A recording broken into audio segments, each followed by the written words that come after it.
The That's suggestion. me, Joel. Is it? Yeah.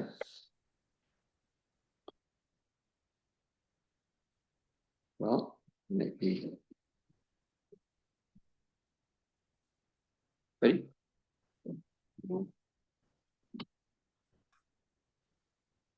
Usually ignore these.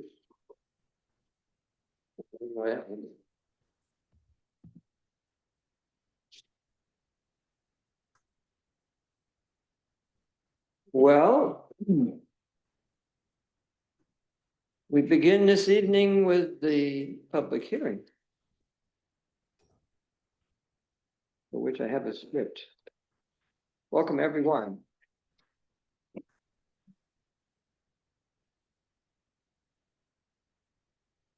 If you have not signed in for the public hearing, please do.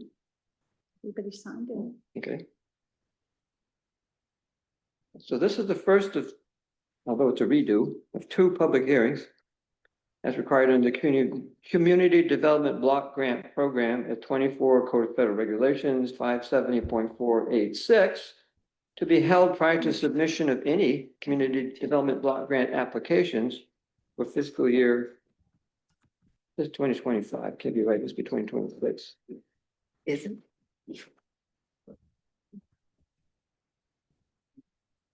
Purpose of the hearing is to solicit public comment on the town's past performance under the CDBG program, to solicit public proposals or ideas with respect to the needs of the community, provide information to the public on eligibility activities under the New York State CDBG program, and answer questions.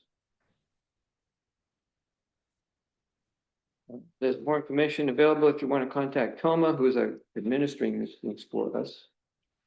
And their telephone number is 607-753-1433. Would anyone care to comment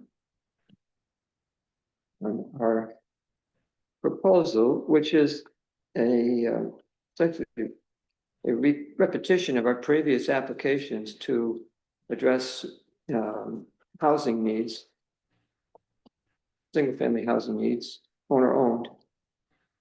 We've made a dent, but there's still a pretty big unmet need.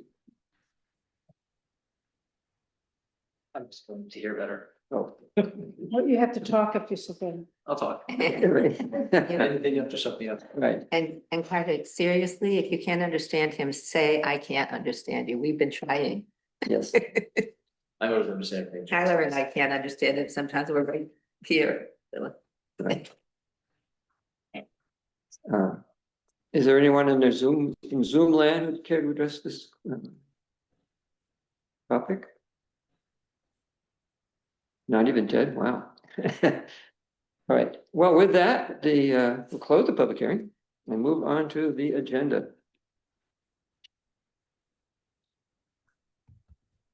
There were a bunch of late additions. I mean, late as in like after 5. Oh, today? Yeah. Oh. I don't know when you last looked, but Before that. anyway, the supervisor's report was added at the last moment. Oh, I didn't get it. Well, you probably got it. It's just. Here I am. Laura she was trying to get it done earlier, but she had an appointment, a medical appointment that took her till late in the day, and she just got it out. As well as the resolution for transfer funds where we need it.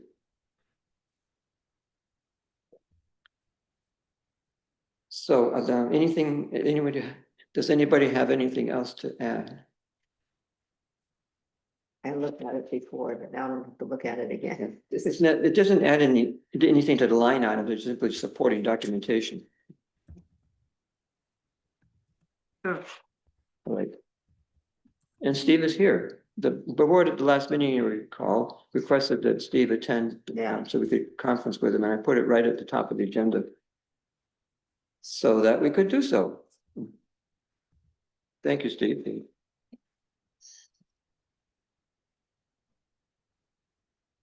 So fire away. Who's firing away? We are Huh? with Steve. Asking Steve. Oh, what's the- I thought you were looking at me. Yeah. How's it going, Steve?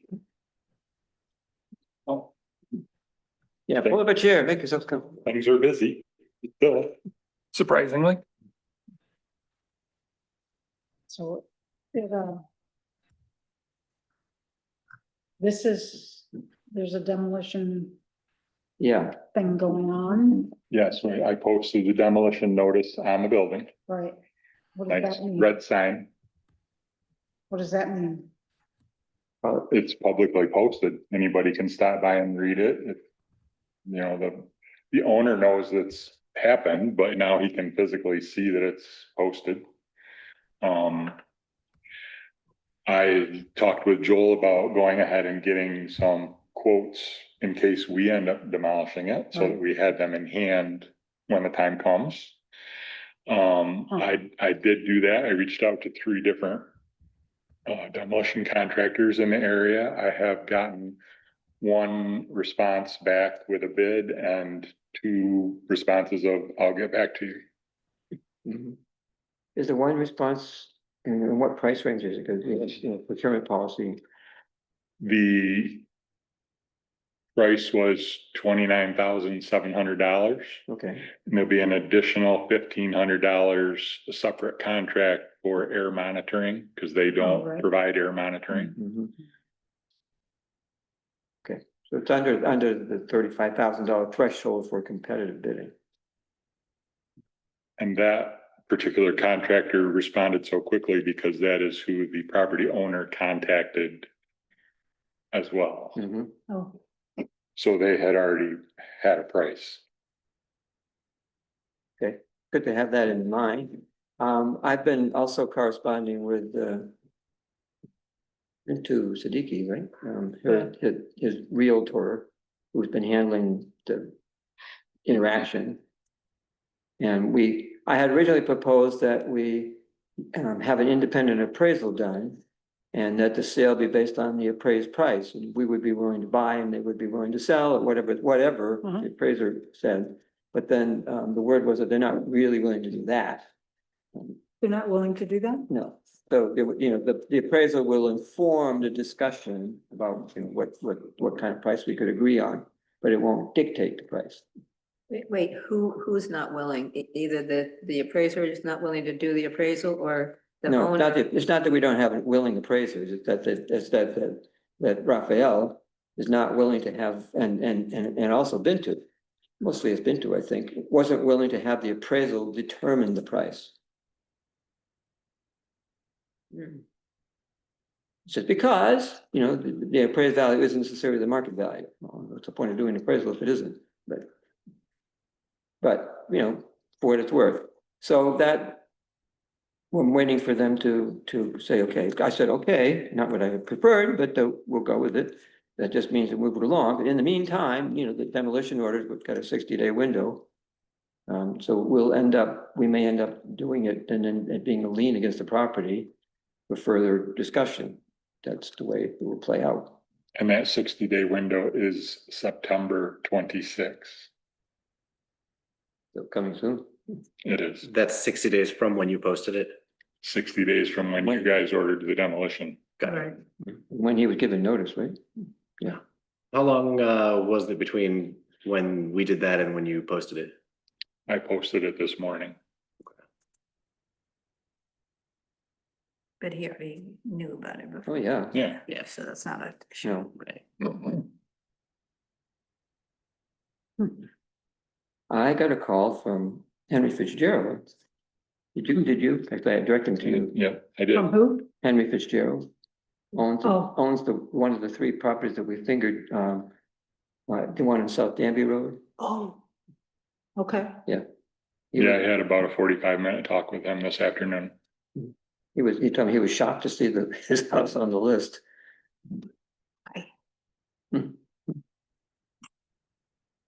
So he's at 223? Yeah, in the discussion that I had with him, he realizes the place is a mess. Mhm. He wants to clean it up. He is facing some challenges in doing so. Yeah. He did have someone lined up to give him some assistance in doing it. But then life things happened that kind of all Yeah. got put on the back burner.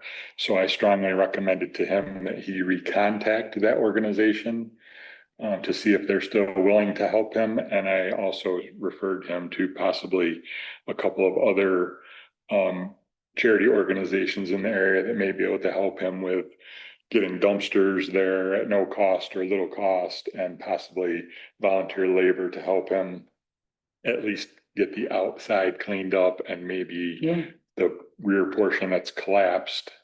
He feels that the structure of the house itself is probably savable. And I said, well, we really need to get it cleaned up. That'll be a great first step moving forward.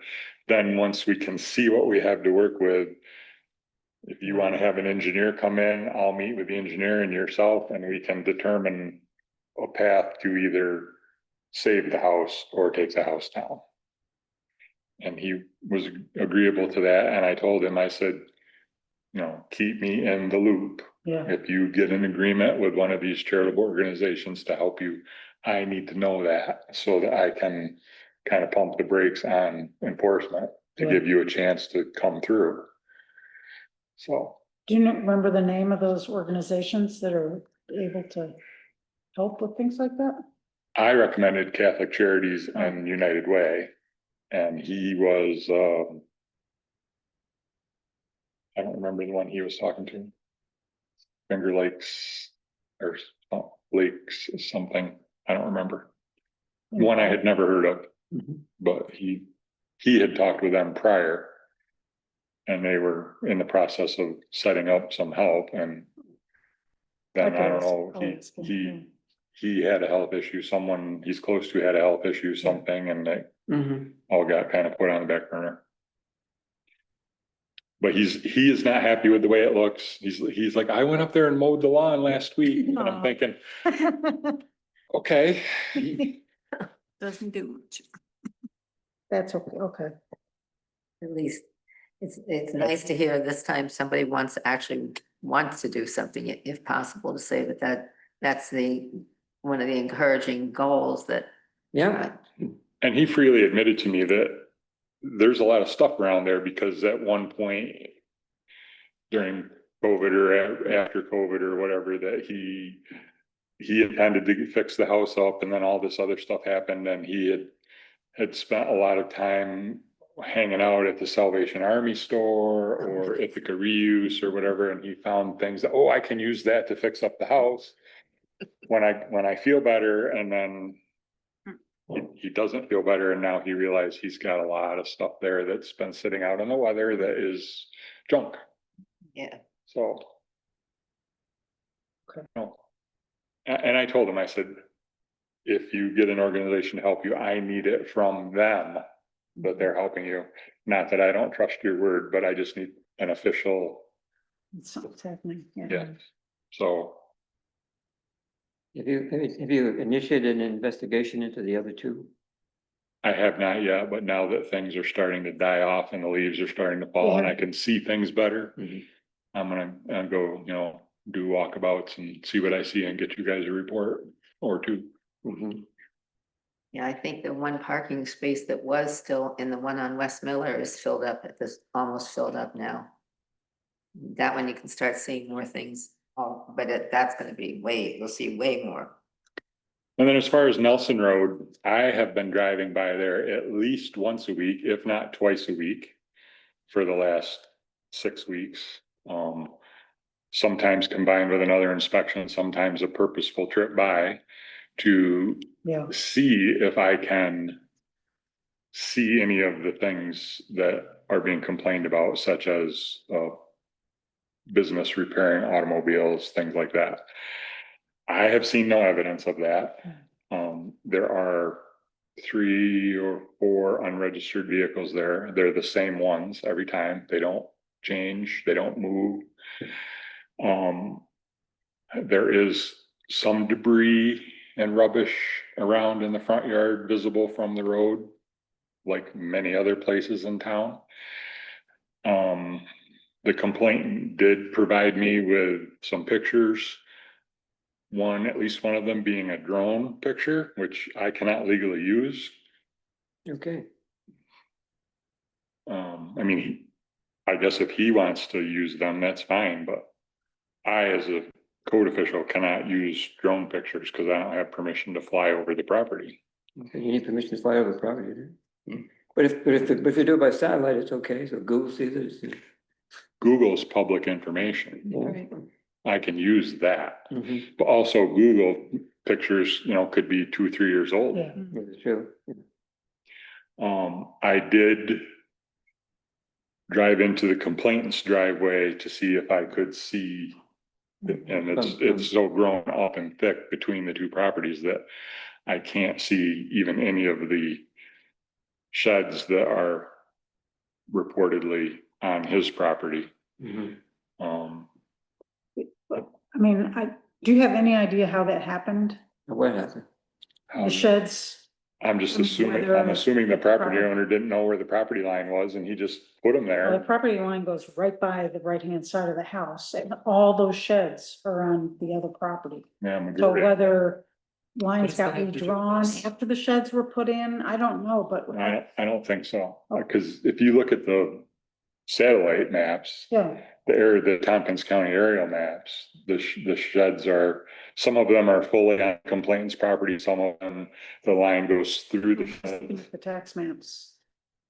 They're, I think that the person that put the sheds there didn't know or care where the property line was, Right. and the person so. whose property is being invaded by sheds Right, didn't, Why doesn't that person get rid of the sheds? they're on his property.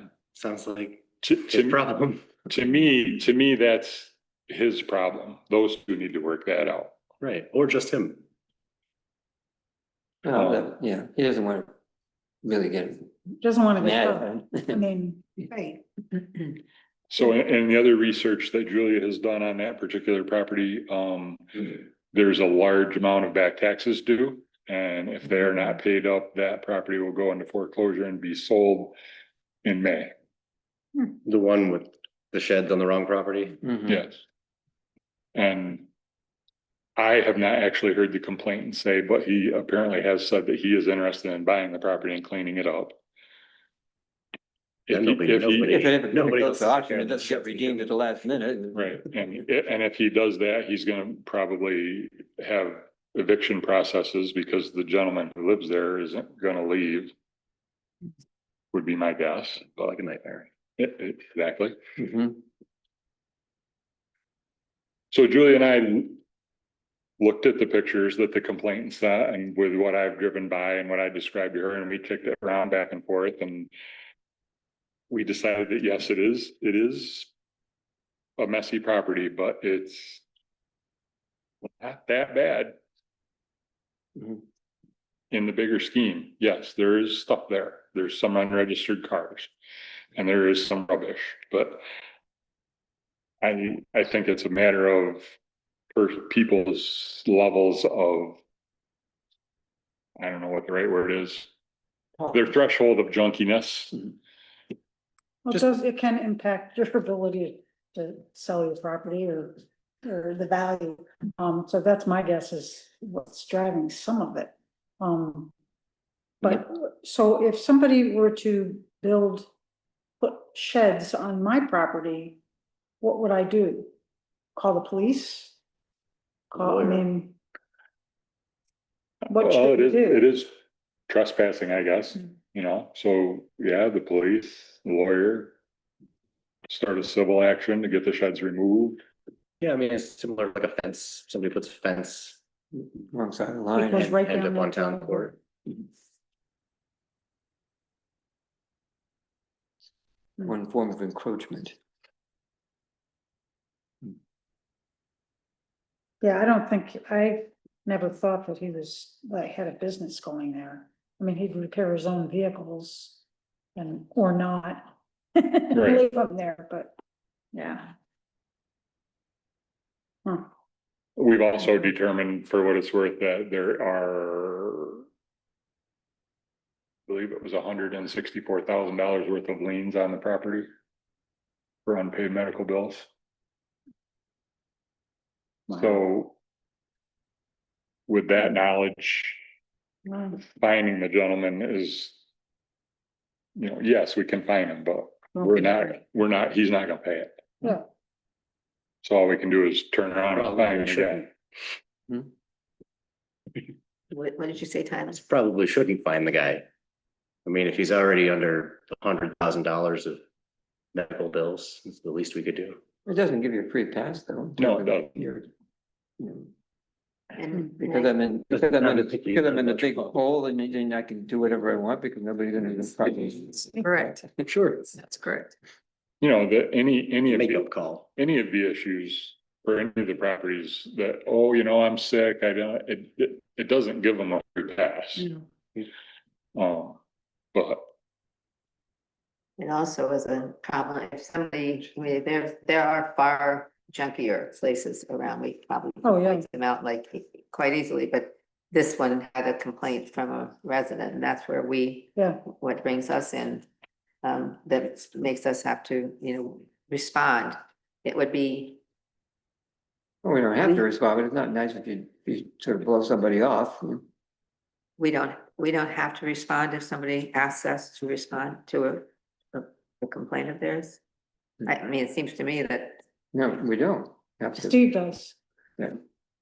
Well, I mean, we expect that there will be a response, but we're not legally obligated. It's like if somebody's, if you've got 16 Within people the- speeding down the highway, one of them gets caught. I know, but the property issues, I mean, if somebody different. reports Steve is obligated to check it out.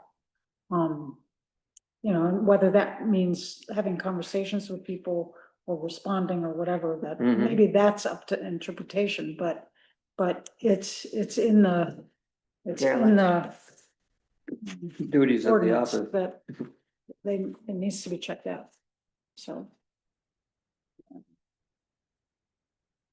What's the status of the West Miller roadway? I started writing a notice of violation and complaint and got sidetracked. So it's basically waiting to get started up again.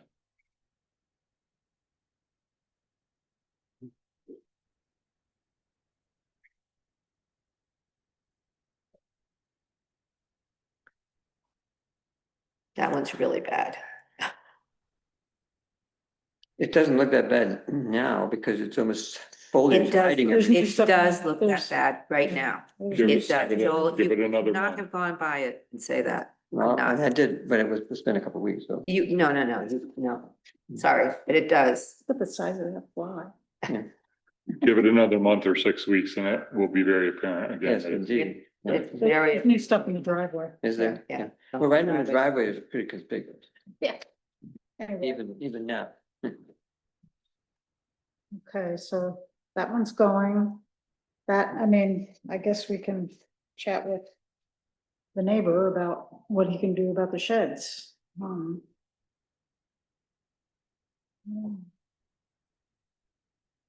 I think he's willing to do something about the sheds himself, but Yeah, yeah, But he doesn't want to confront the owner of the property or the squatter on the property about the sheds though. well, he's not willing to, I don't think he's willing to go up to that house and talk to the That's person. what I'm saying. That's where a he bad needs- idea. Need some To help. go up, talk. That's where he would need some help from somebody with either if he.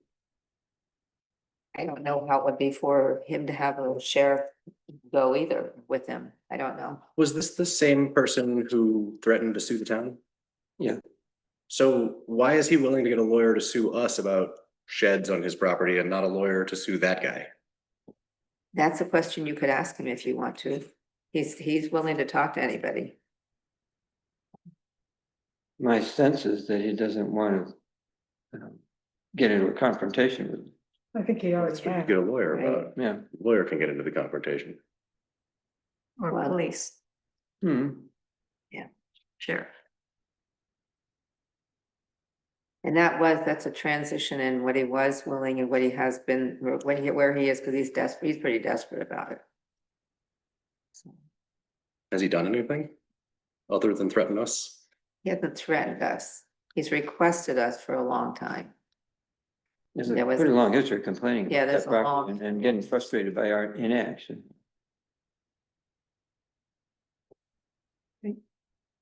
But as Catherine said, somebody said, it's by no means the worst property. What? It's by no means the worst property. No, No, but we're not the determiner. I don't think this is an issue that we're gonna have, no matter what we talk about in the town. Who's, an opinion is only an opinion. And Mhm. when a person complains and asks or says something, then their opinion has some value and as Leslie was saying, that he's concerned about his property value. I do know that the person next door to 123 has been concerned about rats from maybe a long time. Mhm. And hasn't gotten any help from the county either about that part, because unless you have the evidence of it. But that one, that one surely impacts the properties around it. Wait, are you alluding to the Nelson Road one or the Miller? No, the mill, 82 Miller. Yeah, yeah, it may. I mean, it may what? impact property, It suggests that you, health department. I see, yeah, the health department was just the same kind of problem we found with the health department. Not interested unless it's, like, remember when we tried If to. rats or something, then it would be. Yeah. But you have to have some idea that what's there is attracting rats and it's not just junk. I think you should go by and really look. Mhm. But anyway, that's just, Do you know how many unregistered vehicles are on that property? Did you guess? The, Like 3 or 4? the Miller Road, No. No, the Nelson. oh, that- Nelson, on Nelson Road, I believe there's generally 4 vehicles sitting there, and I think 3 of them don't have license plates. One of them does have a license plate, but that doesn't mean it's registered. Right, So our junk law doesn't require the vehicles to be registered, but the state law has a limitation on how many unregistered vehicles, right? Yes, I believe it's registered or roadworthy, something like Yeah, yeah. that. Now ours is, in condition to be used, which means it could be registered and could pass inspection if you did it, but it doesn't have to be, registered and inspected, it's just that it could be. And it's usually, it's pretty obvious when something is not in condition to be used. It is, but someone who's handy could make that obviously uninspectable roadworthy vehicle overnight roadworthy by investing a lot of money in parts and getting it inspected. Sure, in which case there would be no problem with it. You might want to consider changing the law and making it registered vehicles because it's a lot easier to enforce if it's that specific. right, that is one of the problems with some of our laws. There's no teeth in it when it comes to that, and that would be. There's a lot of houses that have a lot. Well, if you got I 2 or thought 3 most unregistered vehicles, I mean, I did this for a while, I was sitting in my driveway for 10 years. The inquiry could be, what's up with this car, truck, whatever, it doesn't look to me like it's in condition to be used. And then the response could be, yeah, I'm working on it or whatever, or, yeah, you're right, it's been sitting there for a long time and I just haven't gotten around to dealing with it. And Well, I'll that's do- why- I'll do something, but That's why Steve was suggesting, and we're thinking that it should say unregistered. Right. I think it does. But I mean, we can well, ours doesn't. dig it out. Yeah, ours does. Ours does not, but the state does. I think. Okay, well, we'll have to, We have to- Well, Well, the other thing Back into that ours does is it says if it's out of sight, then we don't care. Right, if you Right. can't see it from the road, if Right. it's inside of a opaque fence, if Yeah. it's inside of a building. Right. yeah. So if you're gonna have supernumerary vehicles, That's why I thought he. put them where we can't see them. Yeah. And that's very Okay, helpful to the hobbyist who restores cars. Yeah, exactly. Or someone who wants to have a father-son project or a father-daughter project to restore their first car or whatever, Yeah. Or a mother's son. What would be Sorry. absolutely, yeah. Any combination of those. Oh, Yeah, okay, all right, well, Yeah, I mean, but on the other hand, I mean, you've got the situation on Station Road there with you've got a growing collection of vehicles that look, starting to look like a junk garage. Across the tracks. Mhm. yeah. That's on this list, I think. yeah. Is it? Mhm. It's on- I mean, yeah, And some of them have been sitting there for a while. It's like, how come? somewhat. Some of them have been sitting there for quite a while, you know. When the grass grows up around them, you know, and Well, sometimes when the wheels are, not just the tires, but the wheels are in the dirt. yeah, Anyway, I think we're beating this Okay, dead horse. that's, yeah, so to the point of this is to provide direction or feedback to Steve. well, it sounds like we're gonna get going on that 183 Miller. Mhm. Um, Yeah, you're gonna and work on there's on this thing, a report on the other, at least two, and we sort of dealt with, The two on Danby Road. yeah. yeah. It looks like somebody's fixing up the one just south of Miller. I saw that too. With no the lawn and they're doing something to it. Yeah. Well, you know, they may have the same response that Henry did when he saw it in the Danby Town Mm. News. Oh my God. Yeah, Yeah. It's the 1636, But that's what the investigation's about. okay, You know, in the course of checking it out, people respond and say, you know, this is fine. I understand that I have a problem and this is what I'm willing to do. Mhm. Okay? Good, thanks. Okay, thanks, Steve. on to our next meeting. And I think that's. Wait. So, back to our normal order of things, the next first item, the privilege of the floor. And Gary's got his hand up. Yeah, I have just a couple of questions. On the shed issue, where sheds are on the wrong property. Why does the board have to get involved with it? Let the two, I mean, they're two neighbors. Yeah, The we one that don't. complaining, why don't they just get an attorney? File Yeah. this in court and take it. The town doesn't have to get involved in that. I mean, if the guy's illegal putting shed on his neighbor's property, that could be easily settled by the court. It doesn't have to go through the board meeting.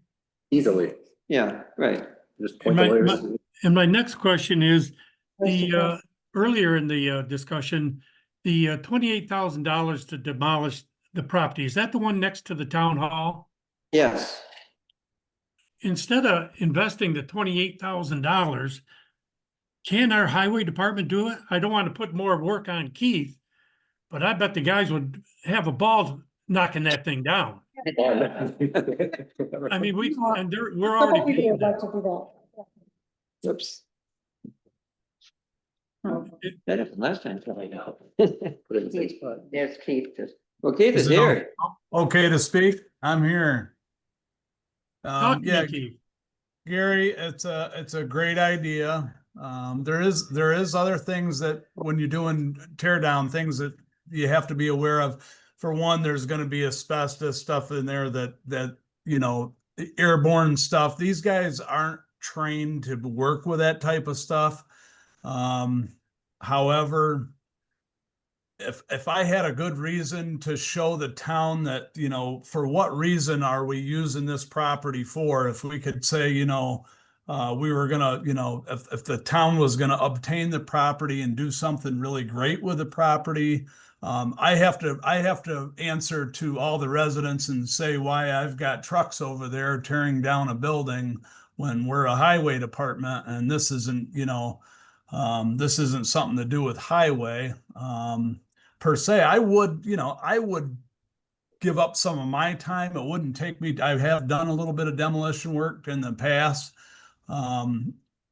I could probably clean that place up in a day or two, but it has to be, again,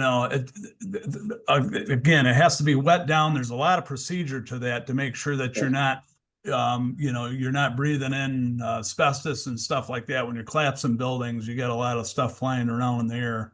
The town hall, you'd probably want to just shut that down for the day, shut the windows, and there's a lot of that stuff that I do know of some people that were in the business of doing demolition and stuff, and these guys have got to haul around trailers and stuff with actual shower units and stuff in them they have to do a full wash down after they're done doing, it's these guys are also, my guys are also part of the union. So it's, you've got a lot of things involved where training is involved on demolition. And these things are, we carry out a lot of training with everything that we do at highway, and there could be issues with, guys that are doing a tear down. Well, I wasn't trained on this and I got sick, or, so that being said, I would probably devote some of my own time if I knew that if the town was doing something good with the property, that the town, that the public they were aware of what they were doing with the property, and they, if the public agreed that, that this was a good use for the good use for the town, I would be happy to be a part of that. And I would probably devote some of my own time to that. It But matters that, it's getting word out to the people, and I don't know what if this guy's gonna keep the property, or if it's gonna go up for auction after that, or for that, the highway wouldn't want anything to do with it, Right. right, that's what I was gonna say, it depends on how this plays out, Yeah. because if we were to acquire the property with the house there, then it would be on us to figure out how to take it out of there. But Right. if we end up having it demolished, we're gonna have to do it by the book, and that means hiring it done and then having that be a lien against the property. Right, Which is right. the way it will play out unless they decide to sell it to us before we have Yeah. to get somebody to take it down instead. Yeah, gotcha. So that's kind of where I'm at, Gary. I don't know if I answered your question well enough, but that's Yeah, kind of where I'm going with the tear down stuff.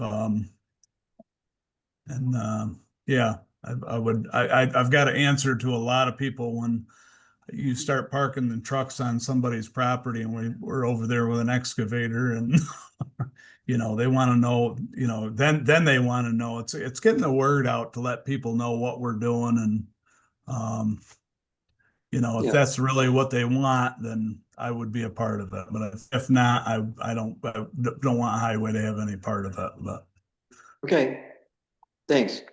yeah. On to others. I think Rhonda had her hand up first. Hi, everybody. So I went through the proposed logging law, and I have a number of comments. My father was one of the vice presidents at Weyerhaeuser Paper Company, and he spent a lot of time in Bangor, where they grow spruce trees as a crop. I don't think he ever cut down a tree, but I have 3 chainsaws, and I watch YouTube videos on how to cut down the really big things out on the West Coast.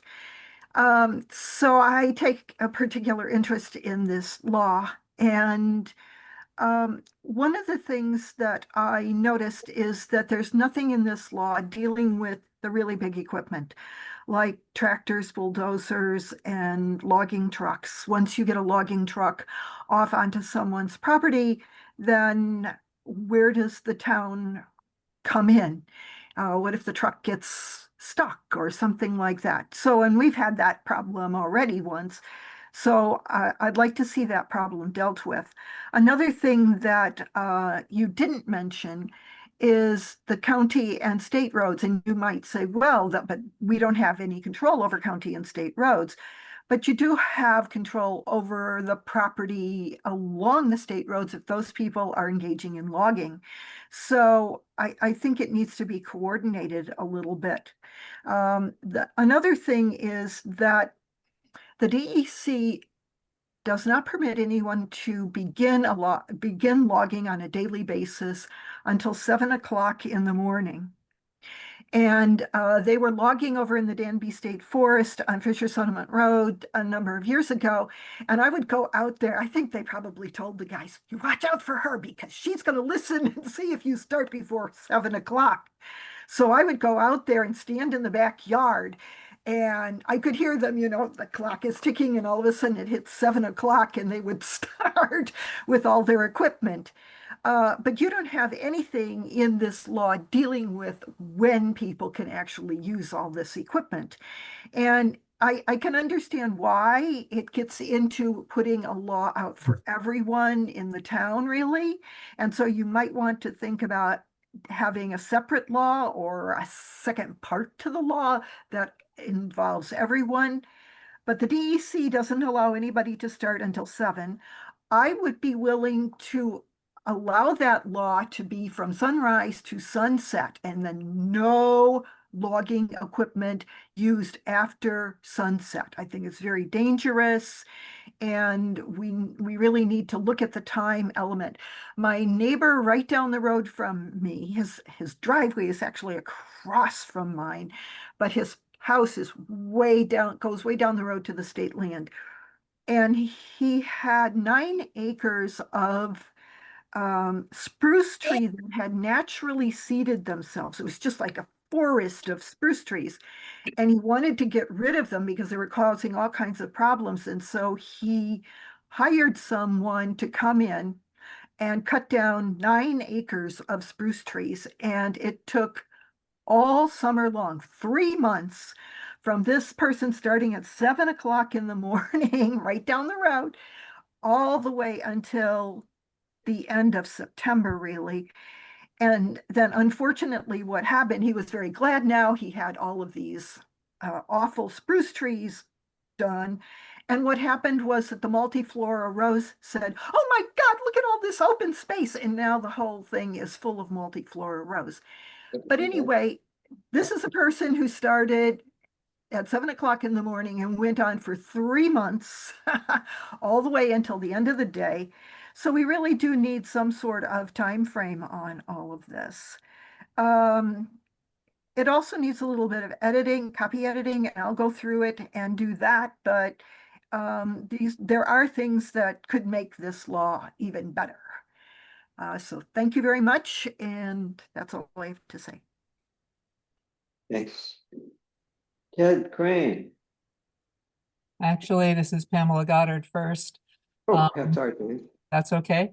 I just want to briefly say it appears that the town board is interested in pursuing or supporting the park.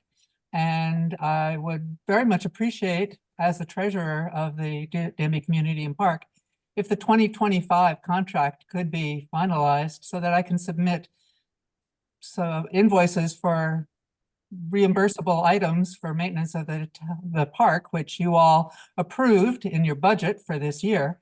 We're now in September, and I have quite a number of porta-john tractor rental receipts that need to be supported if you're actually going to do this. So please, please sign our contract for this year so that you can do what you said you were going to do in your 2025 budget. Thank you very much. Yep, and this is Ted. And I will just add to what Pamela said, that to emphasize that just about all of the expenses which are approved in your budget have been expended, and we are out a lot of money. And it really would be nice. This is the same contract as it has been in the past. The budget for this was approved. It just seems that you should raise the issue, vote, and be done with it, so that we can move on. We've been Please, carrying. thank you. Please and thank you. And end of story on that. I'll just thank you for for recognizing that the tax cap season is coming up. I wish you didn't have to overwrite it. I really do. But if you're gonna have to, you've got to do that. And I don't know if it's still there, but over last week and over the weekend, there's a commercial sign out front of Town Hall. And I read over your flag policy. A sign is a flag, and Section 5, commercial signs are prohibited. Just letting you know. Please, just approve that contract so that we can get money back. Thank you. Thank you. Anyone else with privilege of the floor? Here, yes, Steve, want to come up?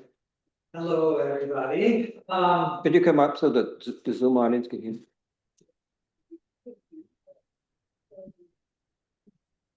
I'm gonna set my timer here so I don't go 4.5 minutes or anything. Thank you for serving on the board.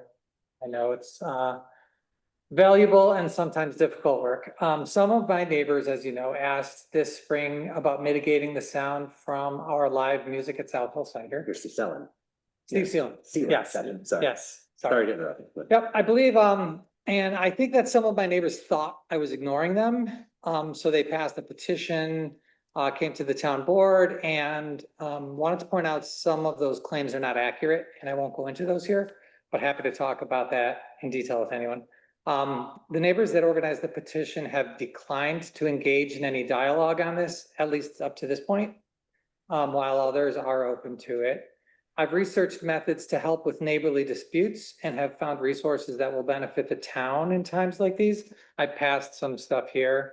I posted one of them to the Facebook group today, like the CDRC, and some other stuff. I want to point out that our business, we have operated with these events for 4 years, and during which this music program has served thousands of people and has not changed in character. I asked the town board, I do ask the town board, what is the rush on pushing for a noise law to control this pinpoint issue when it would have many unforeseen repercussions before even trying to have a discussion with the neighbors? I have scheduled an open meeting with the neighbors to discuss concerns and boundaries over sound. Our goal is to find a reasonable middle ground, ensuring neighbors' concerns with sound levels are heard while preserving the benefits of the music program. We are initiating discussions and mediation now with the aim of completing the current season before implementing any major changes. So that's why, people might think we're ignoring them, but it's like, we've scheduled shows, we can't change them drastically, but we are mitigating some things actually right now. But we can't do everything. Like, we have a big show coming up this Friday that we don't have a lot of control over. Anyway, I'm digressing here. We believe our operations are and have been consistent with town requirements, though we recognize that some neighbors may view this differently. We are consulting with Ag and Markets to obtain their perspective, and will work with the town to resolve any questions about operating boundaries. Many towns and wineries successfully manage concert series by limiting hours per week and ending events before late in the evening. We aim to incorporate a similar framework into an agreement with our neighbors, and feel free to contact me directly at any time. I would like to reiterate, we are open to working intelligently and conscientiously with all of our neighbors to use this issue as a moment of growth and cooperation, and not as one that will create division and animosity. I would like to be friends with my neighbors and, for example, to let them cross our property to enjoy the natural areas in our neighborhood. One more thing I'd like to mention is, let's see, I think I have. I would like to point out that, we bring some significant revenue compared to some other businesses. And I would like to point out that the sales tax that we collect goes directly to reducing the property tax burden of Danby residents. And that's something that is a perennial complaint, is taxes that people pay. And we bring in sales tax, not just from Danby residents, but from people coming from outside the town, outside the county. We've had friends an hour away in Pennsylvania that come and spend money here, and we are lowering our residents' property taxes by bringing in sales tax. Sort of indirectly, but. Because as you probably know, the town doesn't use, first of all, the sales tax goes into a collective pot for the whole county and then it gets redistributed. And a town has the option of taking the sales tax and using it as part of its budgeting, or applying it to the county tax, which is what we in Danby do. So it So doesn't, Danby applies the tax towards the residents' county tax? right, So it is decreasing yeah, so. the tax that the residents are paying to the county, correct? Yes. Thank you. Along with all the other town, sales tax collected all over the county, outside of the city, is all pooled and then redistributed. So, I mean, it contributes, but the way it's structured, it's not a direct benefit, like, if all the sales tax in Danby were collected and stayed in Danby, that's not the way. Portion of it, yeah, Yeah. sorry, I wasn't, Because then you would specific, but make a it big is, yeah. difference. So Yeah. that's all I was gonna say. It sounds like people do have somewhat of a discussion during privilege of the floor, so if you want to ask Yeah, any not- questions, I'm here, but I'm not expecting that. Yes. Anybody have anything? Thank you. Yeah, well, Thanks, Sue.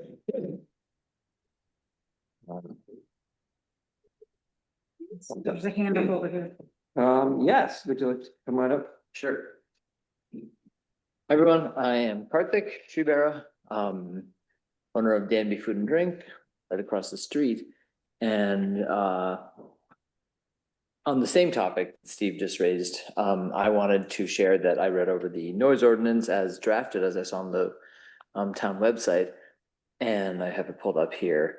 As it's currently drafted, I don't want to kind of get into the thoughts and feelings on whether or not I'm in support of a noise ordinance. I think the devil's in the details on something like that, but rather to say that as currently drafted, I think it would be really, really problematic for the town. Specifically, section 5, part B, number 3, says the allowing blah, blah, blah of musical instruments or apparatus or devices for the amplification. I'm truncating here. Louder than the volume necessary for convenient hearing by the person or persons voluntarily listening thereto. It shall be presumed that the noise is unreasonable when ... It is audible at a distance greater than 50 feet from the premises upon which it is being used between the hours of 8 a.m. and 10 p.m. Basically saying that if I'm sitting on this side of this room talking and somebody on that side of the room essentially can hear me across the property line, that I'm violating this law, which of course would, among other things, I think, eliminate the possibility of music at our store. And it would eliminate outdoor music everywhere. Right, of course, yeah. Even for people who aren't running a store. Or conversations, among other things, like, This isn't supposed to be, sorry, but it's not supposed to be a back and forth. right. And the only what we did ask is for you to put it, can you submit the same thing in writing? I can, Thanks. yeah, absolutely. So just to say, yeah, I'll just do that. Yeah, thank you. And just to say that I hope that we can come to some kind of solution that that weighs all considerations and perspectives and needs, and this feels more like a nuclear solution right off the bat. And I know that's not what the town board wants, and I know that's not what you all want, and I just wanted to flag that was my concern about it. Thank you. You're welcome. Thanks.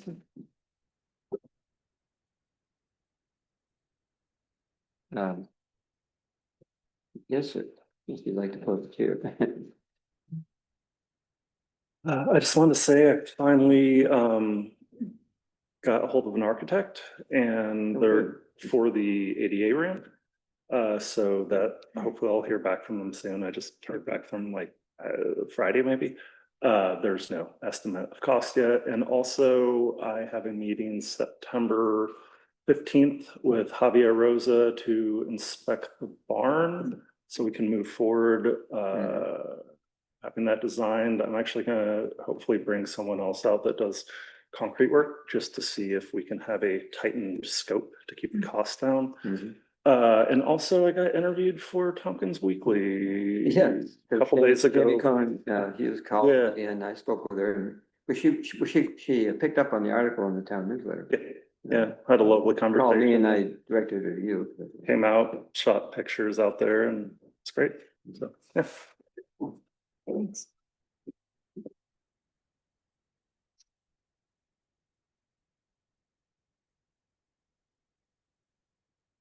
We could put that in the future under reports. Right, Mhm.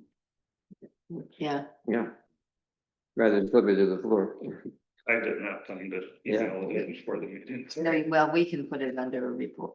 Yeah, But you just give did me a it. heads up, I can put it on. Yeah. On the agenda specifically. Anyone else for privilege of the floor? Seeing none, move on. Correspondence. Thanks, Frank. I had the question, and then I spoke to Mariah, who had the same question. What do we count as correspondence that belongs here? Or linked to the agenda? I looked at the correspondence policy. The correspondence policy, as written, only addresses addressing the board either under privilege of the floor or in writing instead of addressing the board directly in privilege of the floor. But it's essentially correspondence that is part of wants to be part of the meeting record. And I was thinking back and, well, how do we handle these? How do you tell which one or the other? And as I recall, maybe you can confirm or not. The thing was, if somebody wants it in the record, they have to say that. There's Yeah. for the record. Yeah. Here's my and then it Right. becomes part of the record for the meeting. Right. Otherwise, because we get lots of correspondence, people, we solicited comment on the noise law. We got 2 so far. We've got people commenting on a regular basis on a host of things, but that doesn't necessarily belong in the meeting record. So does everybody agree that But that's what we thought? That's what I thought it was too. It had to be, that they're supposed to say, I'd like this entered in the Yeah, record. Mhm. but we asked for feedback on the noise draft. Yeah, Right. yeah. So we need to collect that and put it all in one place. Right. Um, We'll make a folder, whatever. What's that? How was that publicized? How's what publicized? was it the newsletter? I think it was newsletter. Yeah, it was. Yeah. Yeah, I need to get on that list. I actually just learned I don't get Joel's newsletter. I only get text. That's weird. The site doesn't get a copy of it. Well, I can't hear that. What is that? Who is- he doesn't get a copy of the town's newsletter. Okay. I just Oh, we added. can- Okay, wait, what, You just read- Mariah? Yes. Hang on. You need to come back up to speak, or speak up, so Mariah is trying to put this in the record. Oh, We cannot hear you. Yeah, the microphone only goes like 5 feet. Oh, thank you for the invitation. I guess Pam just said she just entered my address into Mailing list. the mailing list. Oh, Why, I'm curious how many people aren't on that mailing list? Well, so am I, We don't but we thought most everybody was. Right. Yeah, The date. I mean, I honestly, for years, and I try and be up on current news, Okay. until one of my employees brought in a copy of the newsletter, I was like, wow, I The don't news- get we- this. we've The had date this it came discussion before, from- but Okay. then The we've date had it this came from 4 years ago when we started it, 3.5 years ago, came from the registered voters list from the county. Hmm. And the planner has another way to get information from county addresses. That's where the information came from, Hmm. including Okay. addresses that don't have anybody living there, which is why they're still on the list. But the post office doesn't put, Okay, well, mailing thanks for address. adding me to the list. Well, Yes. it's been on, it's available, the newsletter is available on the town website As well, yeah. yes. every month and continues to be. And you And can, we've said this in the meetings, it's in, the Yes. yeah, but comments. if you don't come to the meetings and if you don't get the newsletter, you wouldn't know. And if you don't go to the website and Right, you don't exactly. look for the meeting minutes or anything like that, or people tell you and you don't choose if to. somebody says they don't get it, you add them to the list. Yep. Right. Okay. It's Did in- you add that guy too? Maybe I get it. I don't know. I don't think I've ever seen it. Because it's being Wife is in the intercepted mail? probably by Brittany and your. Some people have requested not to receive it. They've requested that they Maybe see it was it. some kind of blanket request. When I first Uh, moved in, I probably went to the post office and was like, don't deliver anything to me that I didn't ask for. Well, the one you can, people have asked us specifically it not to electronic. mail it to them, that they want to access it electronically. Yeah. So there is that also, but I don't, anyway, Okay, But there seem to be a few people who've fallen through the cracks somehow. well, like last month, Marty got two. So we don't know, some things happen with the post office, What's that? but, There's that. but I don't think that's what Right. is going on here. When, there've been months when I missed a copy too, and it's like maybe they must have ran out when they were distributing on that mail route or something, No, No, yeah, you know? it's not a generic. It's by address. Right, There's a right. mailing label on there, so it's not just a whole bunch of stuff that they put in everybody's. it has your box. specific address on it. I get the town news. Well, maybe And I you're don't get not, that. maybe you need to ask to I make get sure it. yours, okay, Yeah. okay. The Danby news that I got this month and it didn't get the last. That's a previous two. whole, we're not in charge of that one. That's happened to me too. Yeah, I don't get the Danby news Yeah. out. Anyway, All right. So that was about correspondence, wasn't it? Yeah. Yes. Any announcements, anybody? There was a thing on correspondence, CSI. Oh, wasn't it? Yeah, am I on? Yeah, I put it on and then Joel said it's really just a request for funding and so I sent it over to Laura Shawley. Yeah, I mean, it's good. It's All of it. yearly Okay, funding. I just crossed it out. Yeah, Okay. that was one of the things that precipitated it, but what belongs on the record, you know, and request for funding is not one of those. Any announcements by anybody?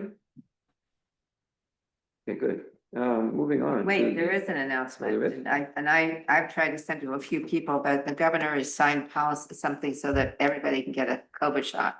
Oh. And then it's a 60 days, 30 days, so, better find out if you're interested.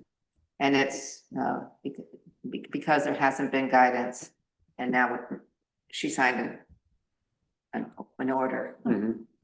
So you don't need, the pharmacist can give you a prescription, or you can go to a pharmacist and they can give you the shot. What came down from the administration was that every person had to have a prescription. And this so came across the country that this is not maybe in the best interest of the people. So governors have decided, and not just Virginia. I mean, sorry, every once in a while I revert back to Virginia. Uh-huh. Not just New York. Yeah, not just New York. Yeah. Thanks. So it was kind of last minute, but we got the supervisor's report was transmitted to the board. And it identified the need for budget transfer. And Laura actually wrote a resolution. And I don't have it in front of me. Want me to read it? Yeah, Yes, that would be good. Make pretty simple. Resolution to approve the transfer of budgeted funds between accounts. The amount is 800 and, oh, there's Laura. You want to talk about it? Hi, guys. Yeah, it is, you're doing good at reading it. You're doing good at reading it off. It's a It one-liner. sort of says it. What it is that the budget went over in the lifeguard line this year by the $885. And what Mariah's reading is that we're just saying, let's take some from the contractual line of the pond program and move it up to the lifeguard line in the budget to cover those last expenses that they had. I move that we transfer $885 from the contractual to a lifeguard line. I'll second it. That's the right amount. That's what's in that resolution. You got 3/4 of the way through, right? Yeah. Yeah, no, I pretty much got all it. It just says resolve the town approves to the following budget transfer. Non-contractual to lifeguards. 885. Correct. All right. Moved and seconded. Any further discussion? All right. Mariah, Connors, Yep. Hunter, Yes. Stein, Yes. Woodworth, Yes. Gagnon. yes. Thank you. Welcome.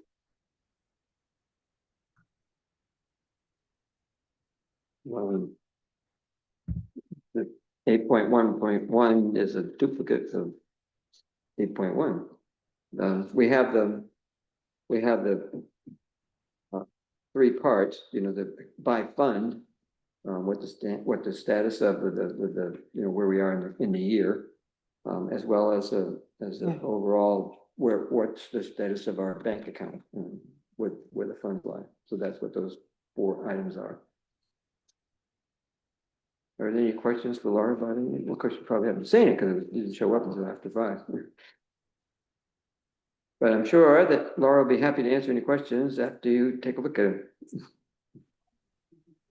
And also, like I've always said, feel free to call me anytime too. As you sit down and look at these things, my line's always open to you guys. Just call, we can talk about anything. Anything? Anything. Yeah, we do. We do. We do. I think the numbers are fun, but if you want to talk about other fun things, we can talk about other things. Yes. And we have in writing the town clerk's report and the code officer's report. Yep. Any comment there on either of those? Okay, moving on, then meeting minutes. I move we approve the August 18th, 2025 board meeting minutes as written. We will second that. As written in. My name was spelled Adjusted. wrong in one of the paragraphs, but Your name was I spelled? think Mariah's gonna fix it. I am immediately. She usually fixes it very she's very responsive to our suggested changes. Anything else? Okay, then Mariah.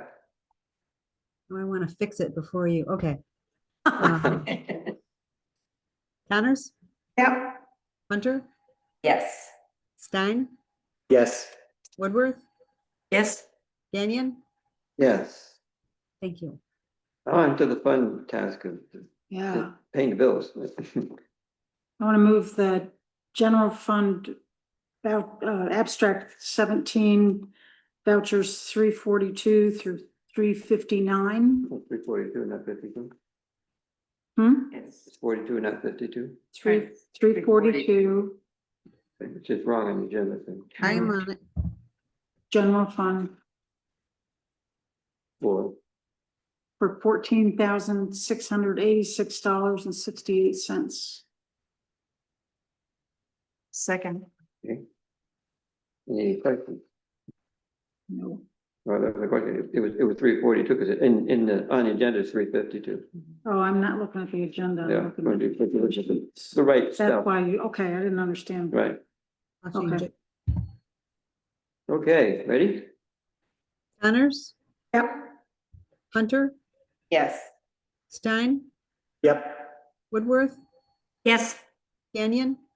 Yes. Thank you. Welcome. I move the highway fund abstract 17 vouchers 161 through 174 That was the two. for $16,445.29. That went down to 166, it's Oh. 161. Yep. It's 161. Second. Why didn't I catch that? Why didn't I catch that? Guess I wasn't looking at the numbers. Look at the numbers. Yeah, And which side of the paper you started? Yeah. Next one looks right. Are we voting?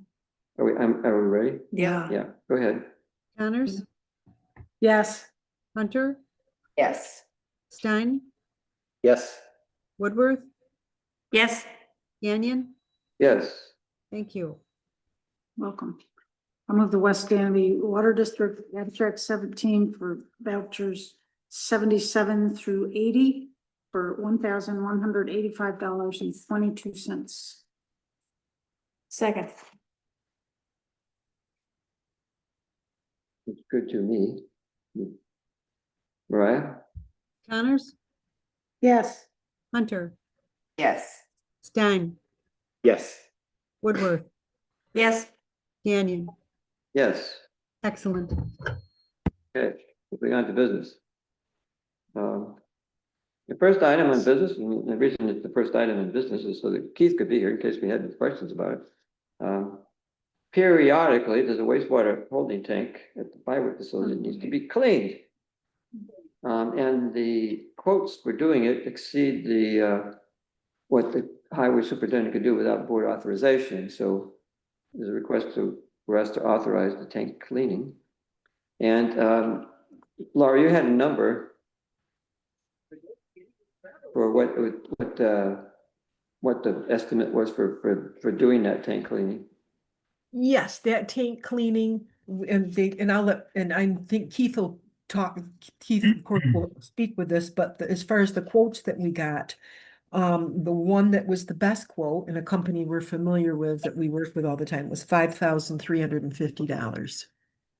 And I'll let Keith take it from there. 5,350, and we're bringing it to the board because that's over our $4,000 limit that you allow us to just act on without your approval. Yeah. I'd just like to say that, you know, these tanks usually are not nowhere near this expensive to clean out. We've gone out for 3 quotes. We've got 2 of our quotes back. One that was as high as $12,378 to clean this Wow. tank. What happens is that these tanks that hold all of the sediment that comes off of our trucks and stuff, if they don't agitate enough and get enough of the material out of that, you know, what happens is it sets in the tanks and you get a lot of hard stuff in there, and then when you don't get as much, every time you're cleaning them out, you're not really cleaning out that much. Every once in a great while, you have to get in these tanks with a jetter and really clean the tanks out. And that's what we're paying for, unfortunately, this time around, is to get these tanks really clean and then be on track with, make sure that we're being proactive in the future, and we're making sure that these tanks are being agitated properly when they're cleaning them out and stuff, and making sure that they're getting all the stuff out of it clean. And so that's where we're at with it. It's you know, and this is going to have to be done every so often anyway. It's nothing that's new to. You're not going to get all those hard deposits out of those tanks without a jetter device. And our third quote that didn't come in, he said he would be in the neighborhood between 8,000 and 10,000. So Jeff is somebody that we have worked with a lot in the past. I think he's trying to keep our business, and I thought he came in relatively a lot lower than the other 2. So, even though we didn't get the third quote yet, but that was through Levi, that has worked with us before, but, fortunately, he's willing to do it. So that's where we're at. This has got to be done pretty soon because the tanks are filling up and we need to get them pumped. So, and it wouldn't be wise just to pump some liquid out of it, and then you're only going to pump maybe a couple hundred gallons out of a 5,000 gallon tank. So you need to get all the solids out of there. And that's what we're going through. So Is there more than one tank, Keith? No, for the floor tanks, that would be just one tank, 5,000 gallon tank, which is that's a pretty good sized tank. Yes.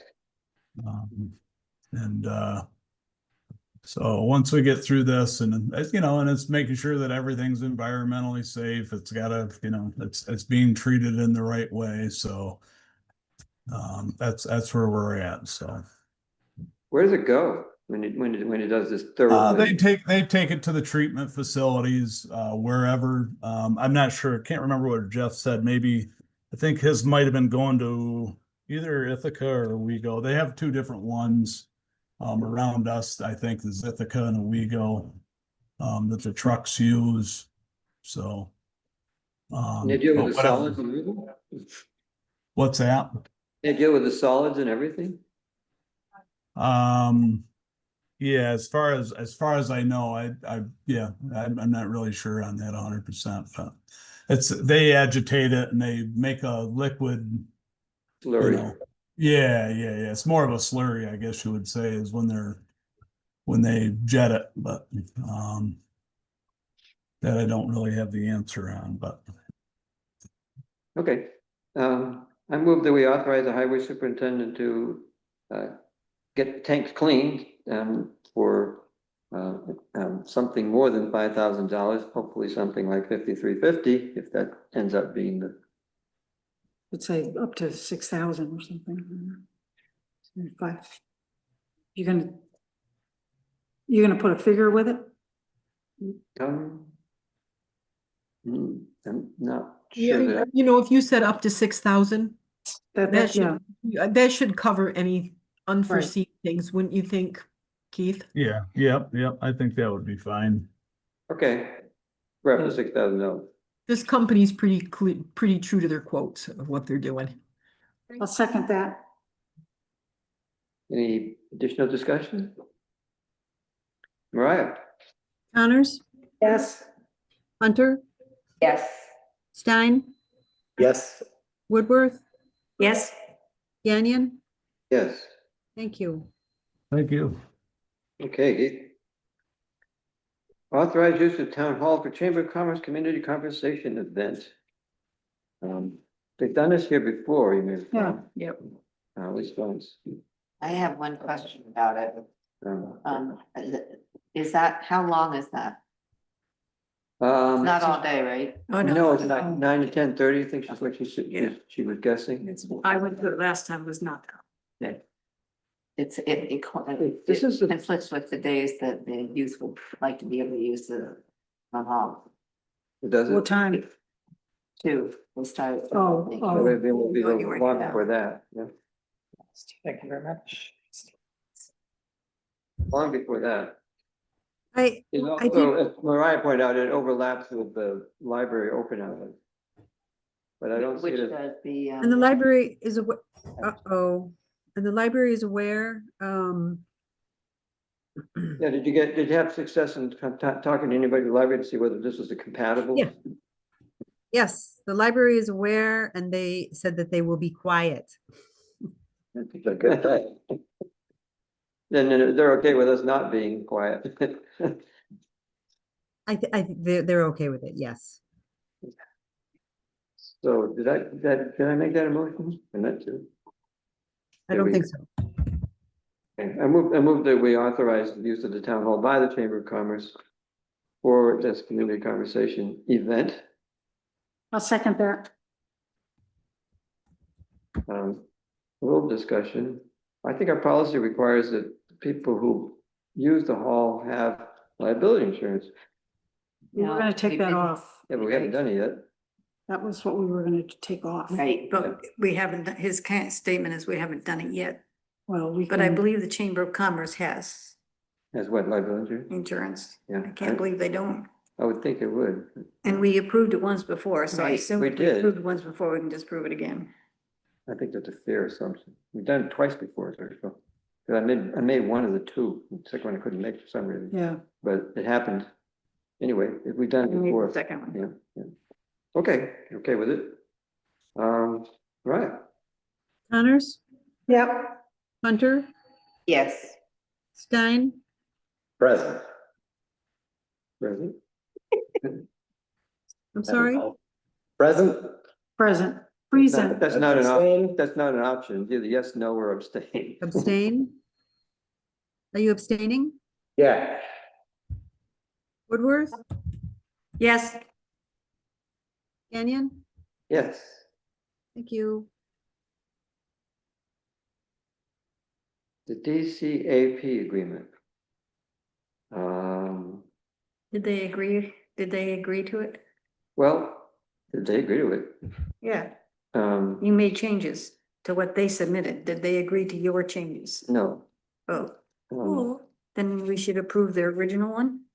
Well, Amanda's here. I asked the president since Ted and said that he had to leave before we would get to it. I asked Amanda whether she could attend, and she said she could, She's right there. and she's here. So there you go. So where we are with it is what, I was looking, Amanda, to modify the agreement to reflect the consolidation of the Danby Community Council with the Danby Community Park Association. And that's why I made some suggested additions. The reply was that we'd like to have it, at least the 2025 agreement, it only applies to park services. And that's what they submitted to us last August when we, as part of our budgeting was, things that the park was going to do. Right, It preceded the merger of the two organizations. right. But that's what the budget it covers, and it doesn't cover anything more than that. So what I was trying to do was to put something in that would reflect an expanded scope that would account for the fact that this is no longer the same organization that we're dealing with. It's now Danby Community and Park. But I believe that it should be jointly approved and they have not had a chance to, so we should just approve the original document, which is what they need the money for, and we can approve that tonight. Well, I mean, what I did get back, that and with agreement, what was originally proposed and some of the changes that I proposed, everything but that didn't matter. Which I'll say, they're okay with the changes in the request for reimbursement. I made it easier. And there are a couple of other changes. Maybe you remember better than I, Amanda. Not really substantive. I tried to change the language a little bit to reflect that it was a different organization, but I think at this time, since the approved budget is just for the park program, that's sort of where we were going with this year. I think that we can discuss what it looks like expanded wise in terms of expanding the scope. But I mean, it's one big organization, but we have 3 distinct programs. And so the funding, I think that was approved is for the park program. And that's all the expenses that we have. So at this time, and so I think that's part of just getting this settled because we have accrued expenses for this year and getting that agreement settled. I think some of the suggestions were not in alignment with what our insurance company That was is the issue. approving. So I think one of them was to be an intermediary, and we went and asked questions to our insurance company, and they're not really keen on that. But I mean, like I said, there's 3 distinct elements of this or new merged organization. There's the park program, there's our community program, and there's the Danby News program. And so right now, with the town, our arrangement is just for funding for the park program. And that's exactly what our expenses have been this year. So I think right now getting that approved feels like priority because we have a lot of accrued expenses as we've come through the busy time at the park and mowing and whatnot. And then I move that we approve the original contract agreement with as they proposed it to us. as they proposed it to us. in last year, which was Yes. the park. Okay. Yeah, which is part, correct. Well, yeah, So they can get paid right away. I'll second that. I'm sorry, Joel, you seconded it? So I'm looking to, change it for next year. And that's why, I was hoping we have a little bit more of a discussion, but, I think that it'd be nice to expand the scope. That one thing that you mentioned, Amanda, about being an umbrella for other activities is something that Danby Community Council used to do. And the town used to pay the liability insurance for the DCC so that could be done. And that could be in addition to the budget for the DCA. And we can go back and ask, but there's been a lot of changes to what insurances cover. And we just had a very long conversation with our insurance company to go line by line, and they've come back and said, well, we no longer cover that, and we know, so it might have been something that they did in the past, but in the more recent conversation, they didn't seem very positive about wanting our organization to be a part of that. So we can go back and have another conversation with them, but the one that we just had didn't seem, when we were going through a lot of our other things, just in what a consolidated organization looked like, there were some things that I think used to be covered that insurance companies have changed policy on. So again, I'll approach them again, but our recent conversation didn't yield a very positive in that Julie. phase. Can I just add to? Sure. You had come out. Reiterate what Amanda said. Julie, come up. Yes. Julie, I can't hear you from there. Hi, Amanda.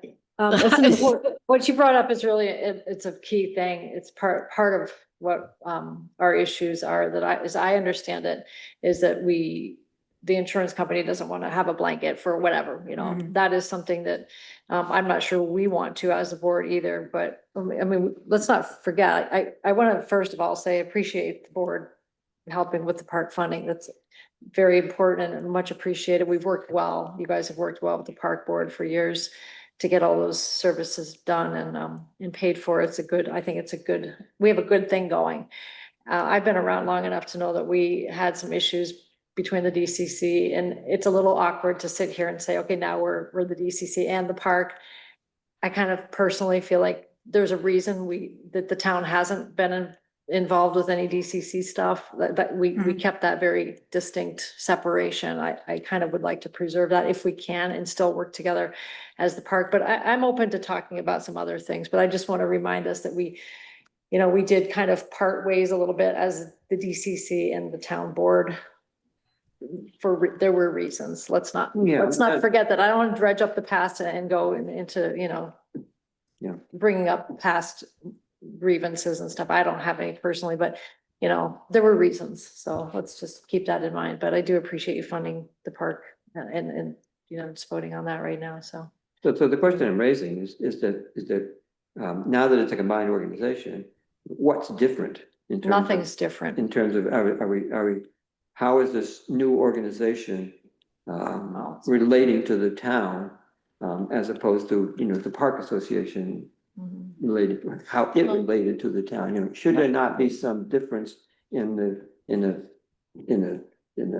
agreement between the two organizations that reflects the fact that it's no longer the same organization with the same scope of perhaps, but service? if you're looking at it strictly from what services is the town contracting with this organization to fund, it doesn't really matter what else the organization is doing in the side, or you know what I mean? If the services that you're contracting for haven't changed, suppose you hired a business that now does plumbing and heating instead of just plumbing, would you, I'm not sure that's the best analogy, but I mean, I'm not saying it's not necessarily a thing that could happen, but I don't think it necessarily has to happen. So But I think that is for next year. Right now, we're dealing with this budget now, so we have a motion on the floor we should vote on. Yes, Pat, but the opportunity here was to discuss, because it's timely, because we're starting to put the budget together, whether the scope of services could be expanded to reflect the fact that there's, that the organization is not, it's changed.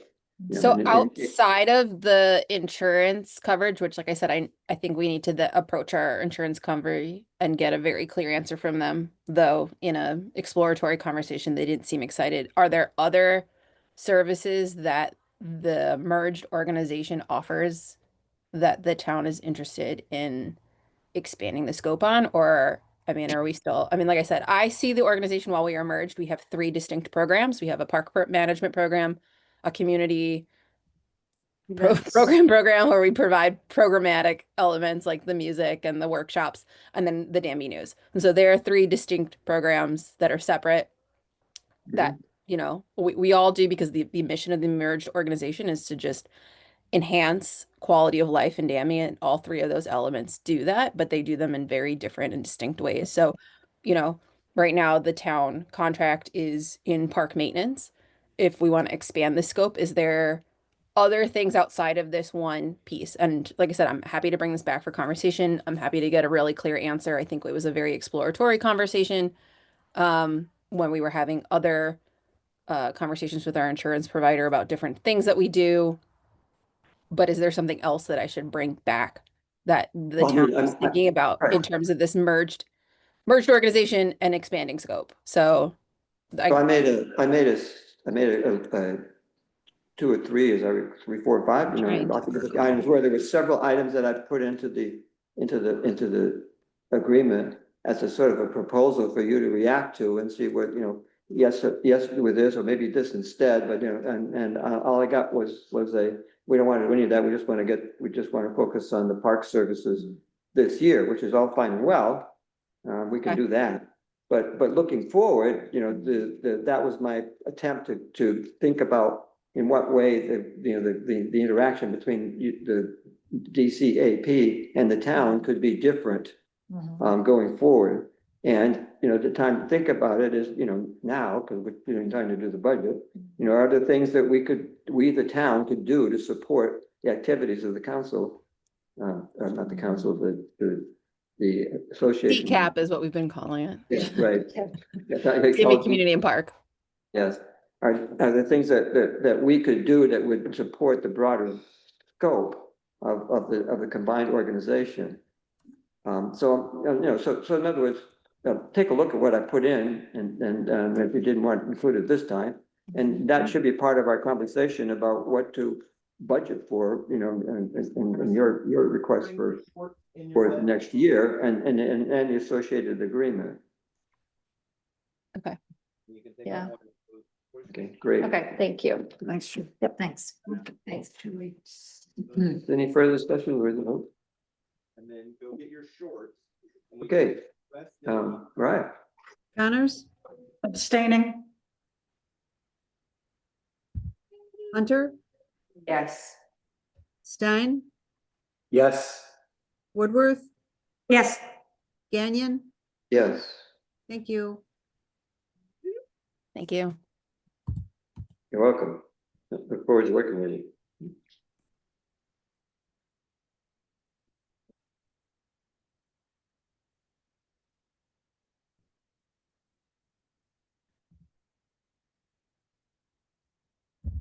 Moving on. What's next?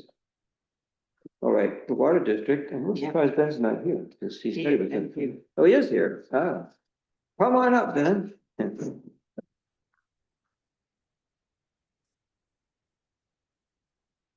So, Ben did share with the board, first draft, almost complete draft of the RFQ. Complete except for some dates. Yes. But for those of us who are not present as party to the process and with the water advisory committee, maybe you could just sort of brief the rest of the board on why we are where we are. Why we are where we are. I guess the most immediate cause is the water main break we had back in February, which I'm sure you did all hear about, resulted in a loss of pressure throughout the system and a boil water advisory. And it was also sort of part of a pattern. We've had breaks in the system in each of the last 3 years, I think, which was unusual for us, unusual for a system our size. The system was installed in 1968. It's largely asbestos cement pipe, which has an expected lifespan of 50 to 70 years. Now 58 years old, 57 years old. So we are sort of getting to the point where it's not unexpected that our system would be deteriorating. We don't have the expertise in-house to really make a good determination about this. So we're proposing to hire an engineering firm to assess the severity of the problem, give us some paths forward, and also help us identify ways that we might pay for those paths forward because it's unlikely that the district can pay for it in full. So that's what this RFQ is designed to do, is to hire an engineering firm to assess the condition of the system, some of the other issues that we've had as well, and present us with some options for fixing them and funding those fixes. I guess that's the short version. If there are people, if you want to go more in depth, I'm happy to. And in doing so, we have the very helpful assistance of Of RCAP, yes. So we worked with, in the past, when we replaced the storage tank in 2014, 2015, Yeah, around them. 2015. They were key in identifying funding for that. And they were also, this document is 99.5% their work at this point. So yeah, you authorized us, the agreement to work with them just a couple of months ago, and this is how far we've come. And Becky Sims, who's now the person with whom we interact with our cat, used to be with the health department. Yeah, we're really fortunate that their New York State program manager lives in Tompkins County and used to work for the Tompkins County Health Department. Yeah. She's been wonderful to work with. I have, of course, I'm hugely in support, but I happened also to listen to a really interesting thing on WSKG today about water system security. It was pretty alarming. And I don't know whether it was, it was the same kind of thing. They said, we're learning how to deal with this threat to, which is happening to water, small systems and everything all over. So is that, I don't remember, that's not anything like that's not in. There's nothing in there. We don't have any of our system controls online. They're not accessible over the internet or remotely in any way.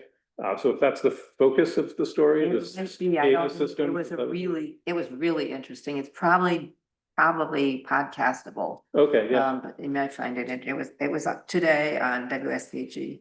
Yeah, that's something that's not addressed in here. Yeah. If it's talking about sort of the physical security of the pump house and the Right. storage tank, then maybe it could be. But as far as industrial control kind of stuff, we don't do any of that anyway. Right, perfect.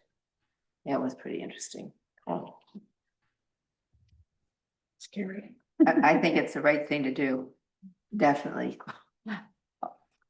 Well, then you want to make a motion? I so moved. So moved. I'll second that. Yeah, and I guess the other piece is that the committee is still working out sort of dates for deadlines and meetings and things, and we'd like to be able to figure that out amongst ourselves and get this out without coming back to the town board if that's possible. Yeah. Yes. So essentially the motion is to authorize the issuance of the RFQ. Yeah. With the blanks filled in, that still need to be filled in. Yeah. Is that for water system assessment and capital improvement planning? Correct. Yes. Very good. Any further discussion? Thanks for all the work you're doing with this. Okay, Mariah. Connors, Yes. Hunter, Yes. Stein, Yes. Woodworth, Yes. Gagnon. Yes. Excellent. All right, thanks very much for that. Thank you. You're welcome. Thank you.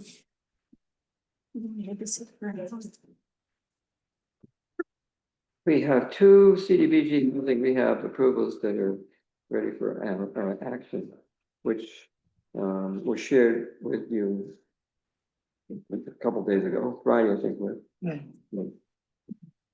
I move we approve both of those proposals. The second that. Any discussion? We'll need to say again how much I support these Yeah. grants. Yeah. They are so important.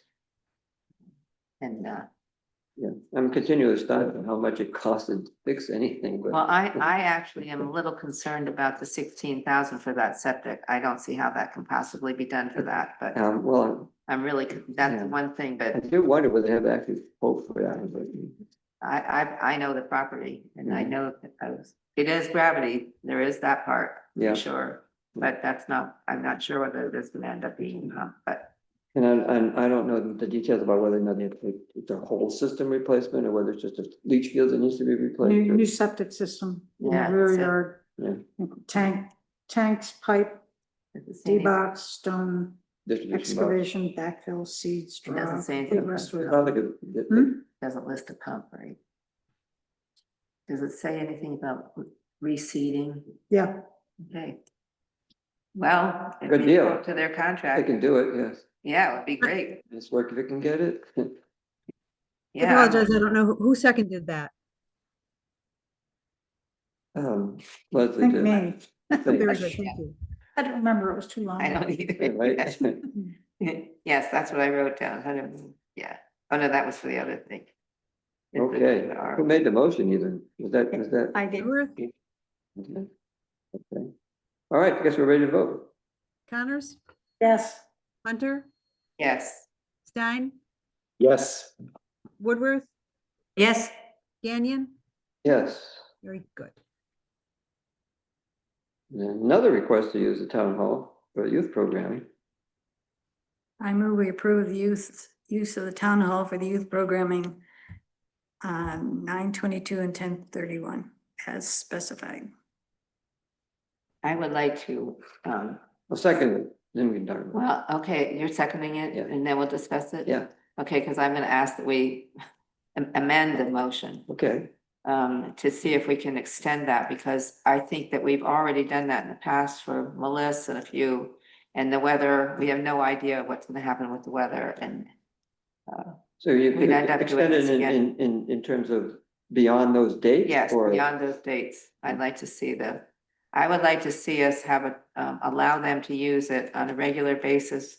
Definite, depending on the conflicts with town meetings or Sure. anything. Yeah, And unless there's ends up being some problem that somebody has, in which case we will go back to them and say, can you work on the problems we're having? yeah. I And mean, then- what you're proposing, that we make it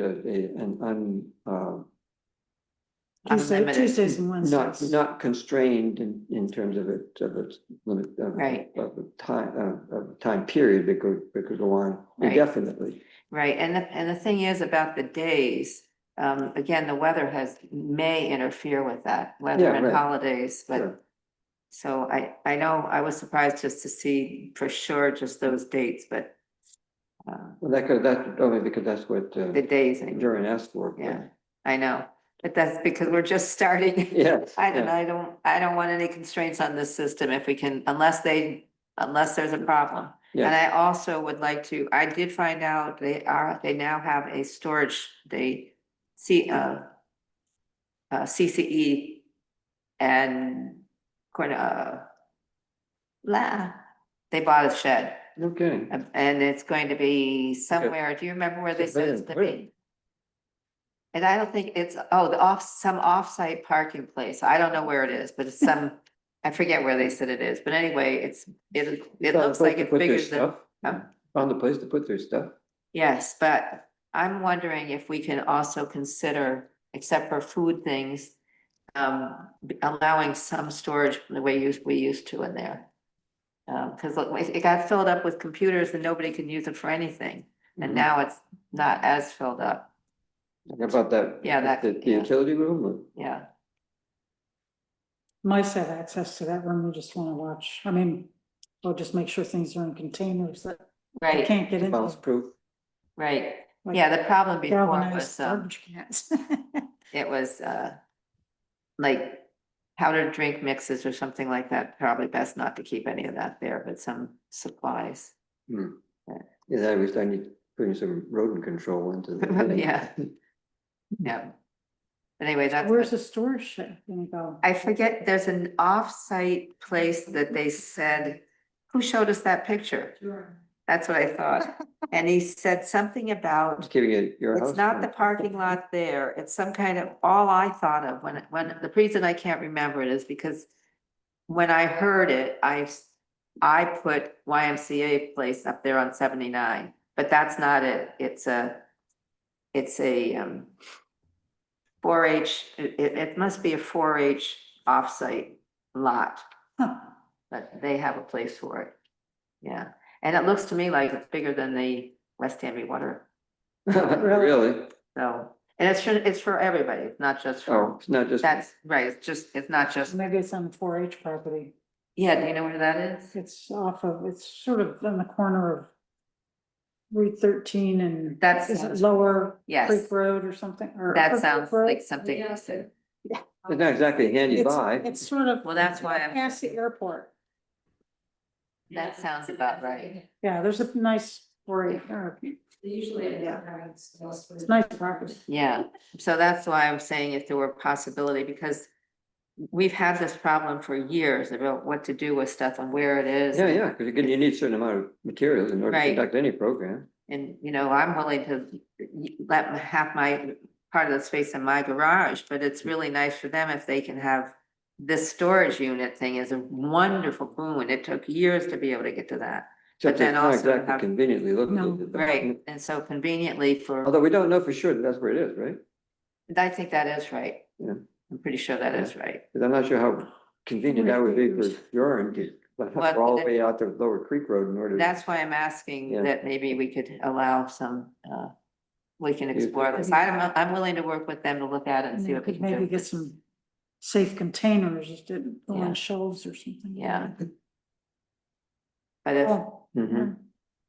and I mean, we can stick it on me because of the quote liaison position with the youth Mhm. commission, but I mean, I'd like to explore the possibility.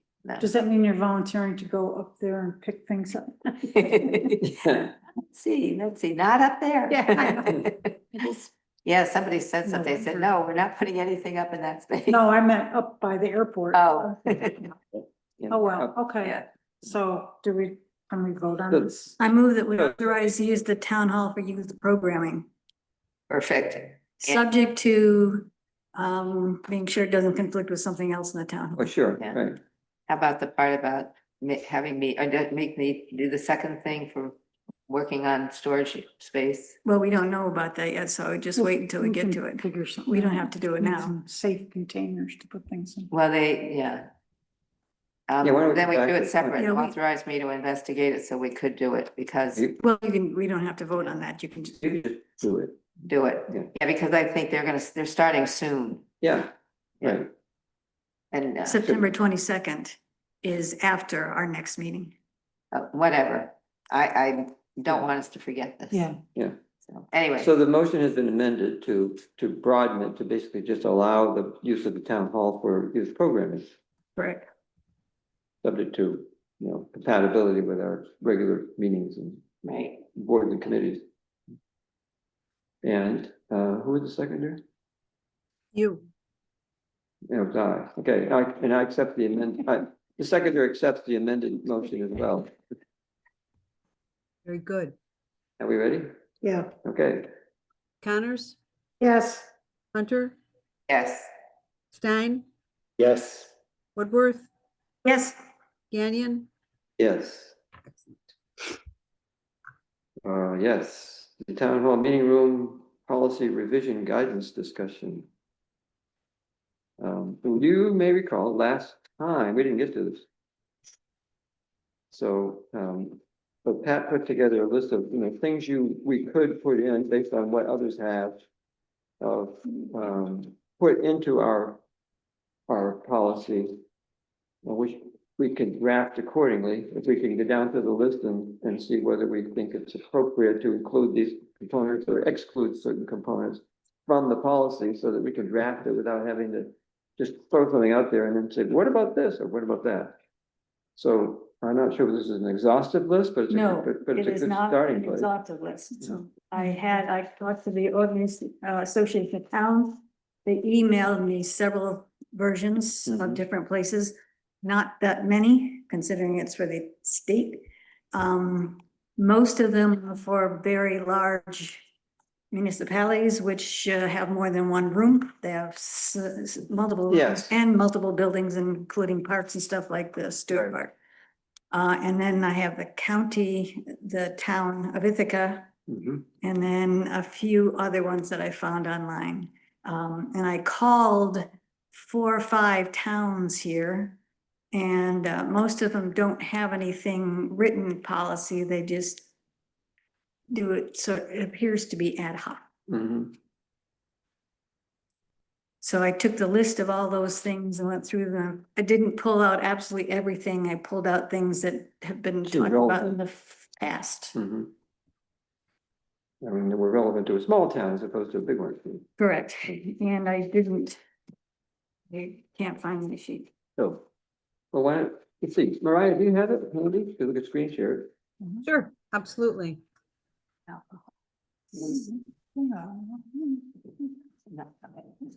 I'm a daily in the meetings.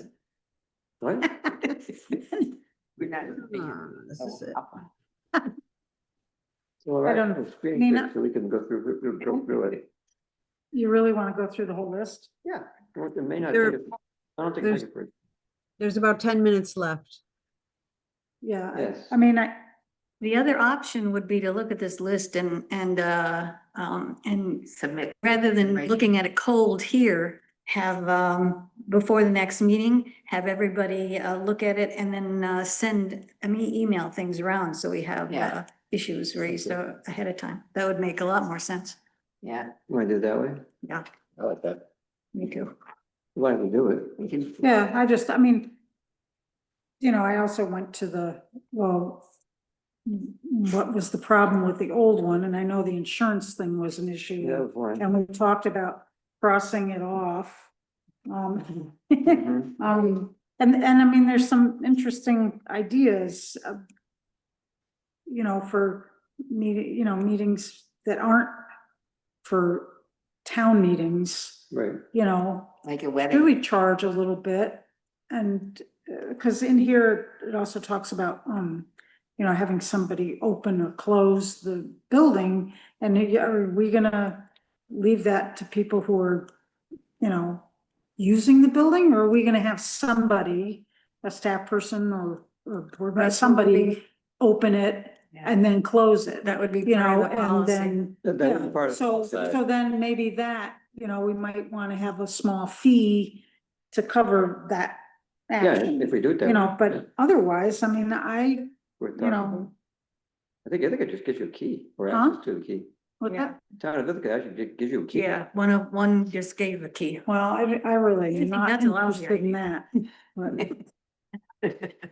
And I think it's a lousy idea, given the Key. anybody the code. The fire hall has somebody comes and opens Yeah. the door for Yeah. people. Right, Yeah, they do. and they usually sit there somewhere. Oh, no, not when I was there. No, Well, in there, it's usually somebody comes, they open the door and they go into another room and read or do something to hang out, and they're always there when we leave. So that's 'Cause if- my If experience. you weren't there when they left, then the door's just unlocked for however long. No, they have to, Yeah, they it have gets to. locked afterwards. They lock it and use a push bar to get out. Okay, yeah, as long as it's like an automatic thing. Yes. I guess they could, yeah, They can then do they that. could get accidentally locked out, but that's better than making Well, an accident. somebody could not close the door. I mean, That that's- has I happened. mean, that, Yeah. We used to have to, that Right. door out Yeah. there. right, you have to make sure the door is actually. right, closed. That Right. just didn't, and there was, right. Yes, were you suggesting that? Request for the use of the town hall, you guys get it? Not very many. a Not couple, not very often. right, 2-3 times a year. Oh, okay. Yeah. Just curious. Yeah. Of course, we might have more if we made it easier, but we end up brushing people off because it was too hard. It's You just had to get bored. Just no alcohol. You have to That'll get- dissuade people from. Yeah, I'm not. Yeah, right. Yeah. You No, have to have board no more approval. easement Yeah. things, no What? more easement parties. Yeah, Yeah. I mean, requiring board approval every time is an impediment too. If somebody wants to get a group together. Some places you just apply to the town clerk, you meet the criteria, then you go ahead. Basically it gets delegated to the clerk to That's schedule. one of the things on the list. That's one of the things on the list, exactly. So we can, if you don't want to deal with it, if you don't want to deal with it now, then we can we'll deal with it by email, that was suggesting, Yeah. That gives You wanna- people time to think about it, Sure. and that's, You more want to effective. coordinate that process to Oh, make sure it sure. happens? Yeah. So Pat's gonna coordinate our assembling of a proposal. Just like based how on simple, I guidance. like how simple it was. Yeah, I'd like to Some see ways, so. Yeah. as simple as Yeah. possible. Yes. Via email, coordinated by Pat. Write it down.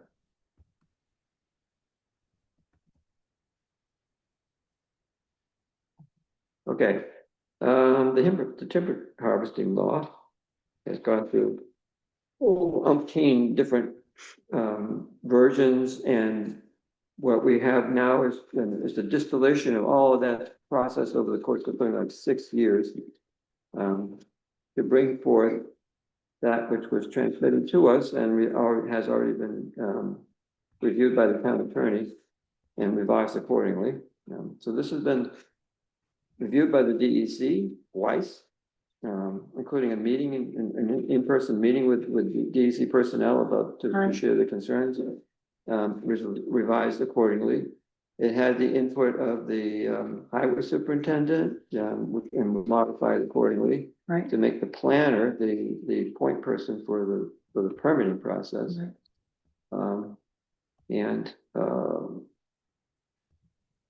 And it's been shared with the board, and I hope everyone had a chance to take a look at it. I'm comfortable with it because I've been party to the process. So. Right, yeah. No, I mean, I like that it got simpler. It got way simpler. And, you know, I mean, I only had a couple little, like we will have to set a fee.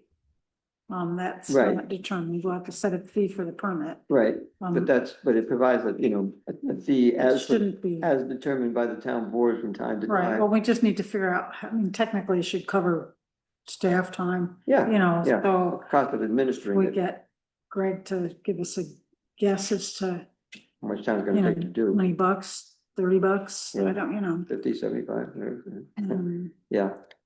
Remember the goal. The goal is we want them to apply. Yeah, We want them totally. to do this. Yeah, and So it's got we- it's got a trigger level that basically exempts small activity. Yeah. And then it makes the person or organization is going to be doing the harvesting, the one that is responsible for applying for the permit. Right. Not necessarily the Not property the owner, unless property it's the owner. property owner who's doing it. But, and because that's the case, it's whatever activity they do over the course of the year that to which the trigger applies. So Right. even though they may be doing 4 small harvests on 4 different properties, if the aggregate of those is above the trigger level for that Right. operator, then they need a permit. And one permit can cover multiple properties. If they can have some idea what they're gonna be doing for a year, they can get Yeah. one permit for it. Do all harvesters have $1 million liability insurance? Evidently, that's the common. It is. Yeah, it's Yeah. common. I needed that to do lawn mowing. $1 million. Really? In Ithaca, yeah. Wow. Yeah. Okay. That was for the only things I was. So we'd need to come up with a fee. Are you moving this? Well, I'm proposing that we. We have that to have we- a public hearing. That we run it up the flagpole and have a public hearing on it.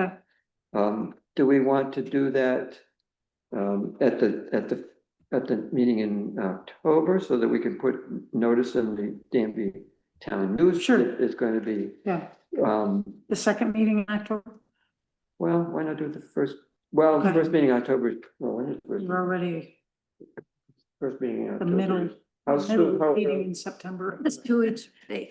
this time I probably can't. Is it early in the month? I think it Yes, should is be the also second. early. Yeah, it's really today. Yeah, you, Right month. if it's gonna No, it's be, not that early, it's the 6th. That's, Yeah, but I think it's too early for people to. second, Yeah. well, if they're gonna see it in the newsletter, then second's better than first. Yeah, Okay, so then I move that we schedule a public hearing for the 20th of October on this proposed law. I'll second that.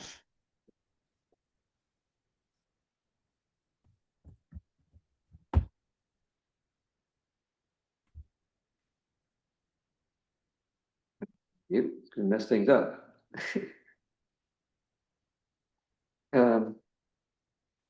Any discussion?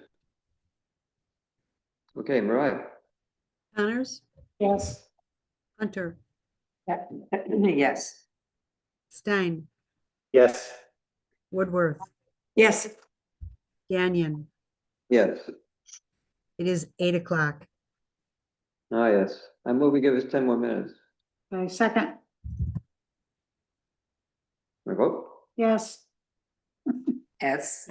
Connors, Hunter, Stein, Yes. Woodworth, yes, Gagnon, Yes. you're good. Tax cap override local law. Still getting silly. When would you like to have a public hearing on that one?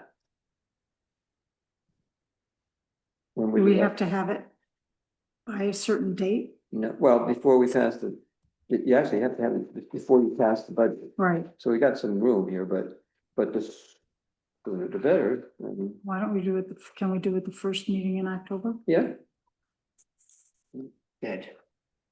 With that motion, Yes. I move that we have October public 6th. hearing. The tax cap override. That I hope we don't have to use. On October. Yeah, we're gonna have a heck of a time trying not to with 16% increase in our And I'm sorry, what was the date again? First meeting in October. October 6th.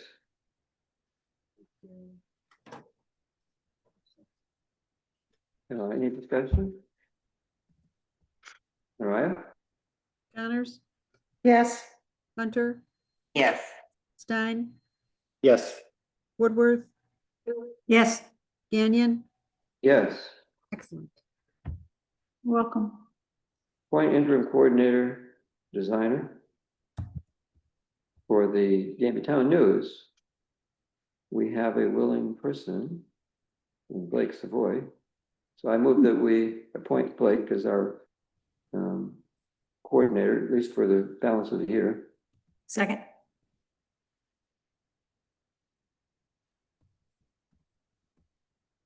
Whether it goes beyond that, depends. Sounds good to me. In discussion? Okay, Mariah, Connors, Yes. Hunter, Yes. Stein, Yes. Woodworth, Yes, Gagnon, yes. excellent.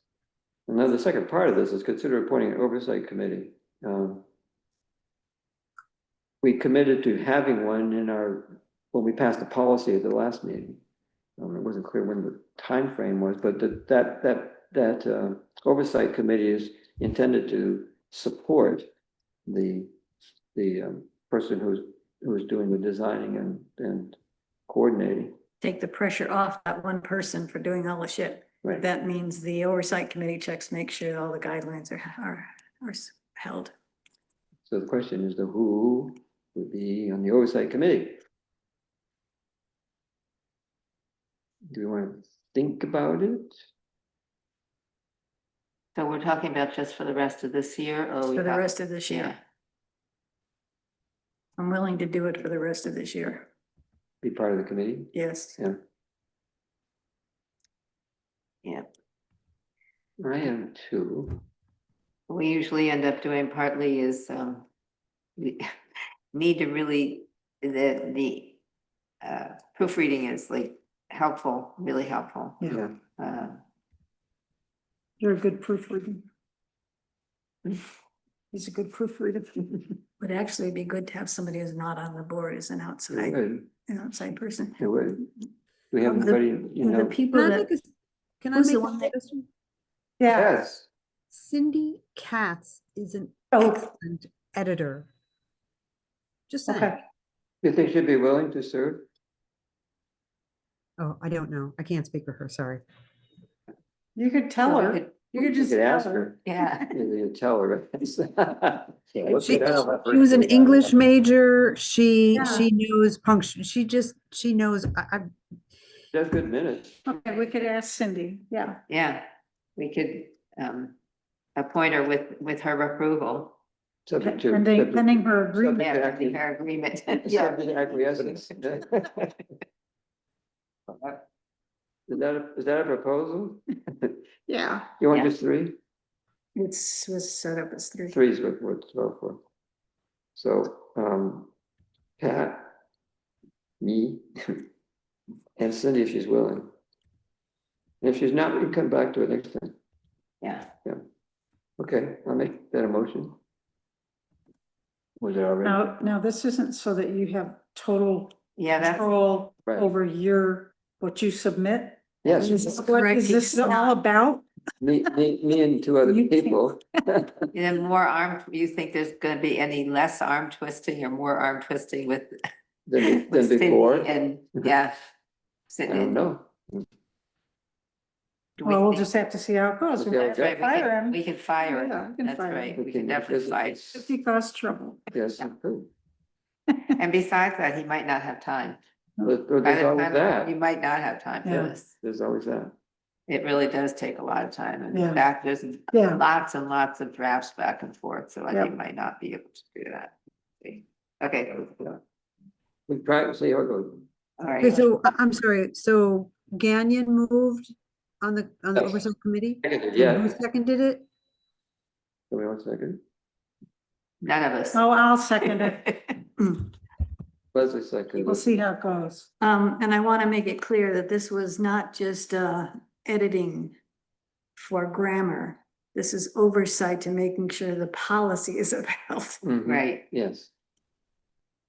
That's perhaps the more important part. That's important, exactly right. Yes, that's the more important part. Any further discussion? Okay, Mariah, Connors, Yes. Hunter, yes, Stein, Abstain. Woodworth, Yes. Gagnon. yes. Thank you. Tyler, did you want to be on that committee? I just Is don't that have an what you- opinion on it, I'm sorry. well, we could appoint him and then. Oh, no. No. First to Ag and Markets. Yeah, Do you want to do it? no, what? We Well, request, the question is, we've got this demand letter that was submitted to us, and you probably, if you had a chance, you may have looked at the guy's commentary on both the letter and on Catherine's email about it, saying, well, we don't have to respond to the. We didn't say that part. Yeah, I said No, that. guys, That's what I'm saying. Yeah, Guy said it, right. yeah. You're seeing Guy's commentary. Yes, So we're not bound to do what the letter asks us to do. The question is whether or not we should do something, and if so, what? Talking to Pat, she suggested that we could ask Ag and Markets. Well, first of all, I could share the letter with Steve. And that would basically make him aware that we're being asked to do more. And then we would contact Ag and Markets and say, Steve has agreed for you to review, and we then, in light of of neighborhood concerns, we'd like you to expedite that review. coming from the town board, can be stronger and make Ag and Markets respond more quickly than they might otherwise. it would be nice if that were so, and I would be behind asking them to do that. But I do want to say that I'm still going to say this is not, to me, this is about precedents all over Danby. And so it really concerns me that the effort is only about making this particular neighborhood happy, which is, I'm very much against that. And it's not the intent. I mean, well, the intent is to respond to I know. because this agricultural use could happen anywhere. That's right. We're at, but Ag and Market says, if they do I forget what 503 review, it's a case by case. Right. And so we're asking them to do that because Ag and Markets essentially is the one who determines whether or not it's an agricultural use as they define it and as we reference it in our documents. Right. Agricultural use is a permitted use in the town of Danby, anywhere. I'm thinking that in the future, we might have to really look at that whole thing. Yes, and there's more to talk about here, and if you want to, I'd be happy to, we could spend a little bit more time on it, because there is more to talk about. I don't want to spend past the 10 minutes personally. No. We're at the- Well, This it's is just, only to about me, 20 to me, seconds. it's sort of related to, we often, things get brought up and then nothing gets done. Right, And one of them was doing site plan review. right. For ag development, which Yes. was a low hanging fruit that CJ pointed out. Yep. And we haven't done anything about that. I We actually could do that. sort of am feeling like we have a plan. We met with Steve, he agreed to certain things. What timeline do we give him to do them? He's got some plans, but what's the plan for contacting ag and markets? And what's the time frame? And instead of sort of reacting to, legitimate or whatever complaints, I think we need to, instead of adding more blankets to the whatever, cat bed, dog bed, that we should see through our plan. And find, when is he gonna contact ag and markets? Do we This, I know? think, would help our Do we plan. know? We could do all sorts of things to help our plan, included doing a noise law, which we've also talked about. I would like to stick to what we thought we were gonna do and do it. I'm not sure the difference between what you're pointing out, like specifically Right. like the plan and what we're talking about. Could you point I out? don't We're talking about reacting to another threat, which we've talked, the other Nelson Road was a threat. Not that you can't take threats seriously, but we had a plan and we're not done with the plan as far as I'm concerned. Right, I agree, and we would not be doing anything differently if we did this, we would simply be adding to it. And I thought we already asked for him for a timeline that was supposed to be. We don't have it yet. Well, we, Well, I did we know. get a time, did we get a time frame? no, Okay, let's was get a gonna- time frame. I was going to, and I will, if you're all agreeable. I mean, I was going to share with him the letter, and I was going to ask him to commit to, well, first of all, that would kind of, as an indication that, sooner rather than later than wanted, and can commit to a timeline in conjunction with it. And then, we're gonna tell Ag and Marcus that, Steve has agreed to do it. We anticipate if he hasn't already done it, or I can ask you whether he has already or not. But that's coming, and would you expedite it, because we have, strong concern about this issue. So, it has a little bit of weight to the, let's get it done sooner than later. But it doesn't take away what we committed to, which is to, the pathway that Steve committed to doing this, and we're not doing anything different. We're not signing him as for violating our zoning or law. Because we don't want to do that yet. We want to let this plan play out. Basically adding weight to the request to ag and markets, which would be helpful. With that, yes, it's adding weight, exactly. To the request to ag and markets, which would be helpful. It could be helpful. I don't see. Could be, and it I don't could maybe not be.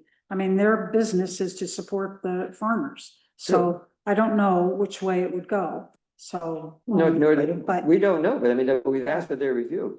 I don't see how this differs from the plan. I think I might not know what the plan is. The plan We is, didn't make the plan, it was those two made. well, what the agreement, it was that Steve agreed to contact Ag and Marcus and to do a review, which they do, and determination of whether or not his operation is in compliance with their guidelines for agricultural activity. That has always seemed like the first step to me is to get ag and market Absolutely, weighed in. yes, Yeah. exactly. And the other thing he committed to was to address the neighbors' concerns by having a neighborhood meeting, reaching out to the neighbors and having a discussion about what mitigation could be entertained to address the noise concern, which is just not connected directly to the zoning, potential zoning violation. Right. So he committed to those two things. And the evidence suggested is followed through on the neighborhood meeting part of it. I don't know where he stands on the ag and markets part of it. I thought that at the last meeting, we said we wanted a commitment, that we wanted to know that he Yeah. contacted them before This meeting. meeting. I don't remember that, but That's what I'm. I thought asked for we that talked about. information, Is that what it yes. was before this meeting? I thought it was before we had like a public hearing on a noise law or something. It was just before we did this meeting? I thought it was before this, but then maybe it was, but the noise law is already out there for review, Well, it and is we asked now. for that to be by the end of September. I Well, could be wrong on that. regardless, at any rate, at this point, I could press him on the. I'd like you to press him on it. On a time, commitment for. Yes, because we all got in the neighborhood, including I got the postcard and text, and they're just. Now we're seeing all this as evidence of the wish for mitigation and nothing else. And there's so many other things that I have learned from this that make me very nervous about the rest of Danby. And so back to when we have the regulatory review committees and the permitting and all these other things, we have now other things that should be considered in all of those. Mhm. If you wanted, Greg is here on Zoom. And he's willing to chime in if we wanted a discussion about this, but we've already 5 minutes over the 10 minutes we've allotted ourselves. So, do we want to leave it at me pressing Steve, or do we want to commit to a request to Ag and Markets? I would like to know what, Whether he did. when he did or is going to contact Ag and Markets and when neighborhood meetings set up. I think I already set a date for the neighborhood meeting, didn't you? But I mean, we should get that from him. Oh, What, I actually think this is, okay, I'm gonna try not to say more. Should we ask for Greg if he wants to speak? well, I'm happy to speak on it. Hey, folks. well, before we do that, we probably should have, we should have extended the time 5 minutes ago. How much time you want?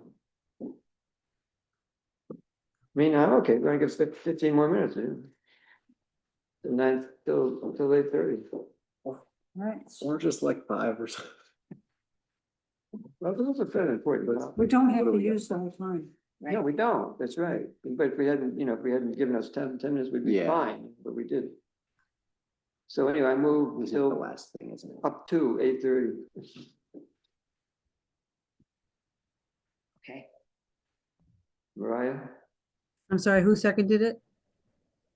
I guess I I did. think, yes. Hunter? Kathy? Thank you. Connors, Yes. Hunter, Yes. Stein, I don't know what we're voting on. I'm sorry. Extending the meeting. Oh, sure. Yeah, yep. Sorry. Woodworth, Yes, Kenyon. Yes. Okay, Greg.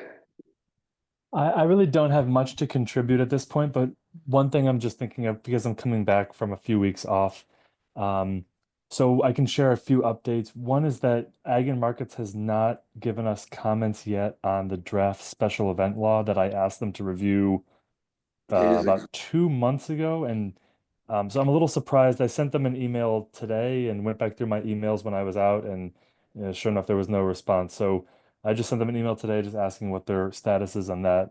Maybe it has to go through a number of different departments, legal, I would imagine, on their end, and maybe things just take a while.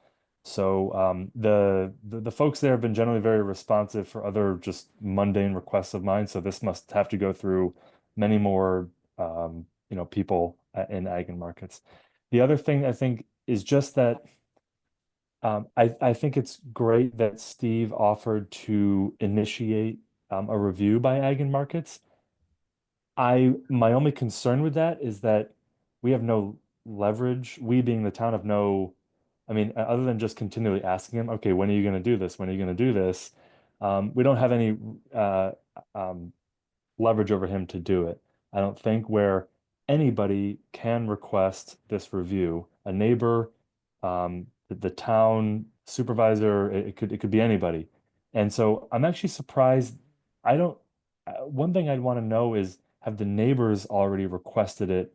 because before I left in July, this is one of the neighbors asked me about this review, and um, again, the ag and markets analysts that I was speaking to at the time were very helpful in guiding me through or sort of describing that process, and I relayed that to the neighbors themselves.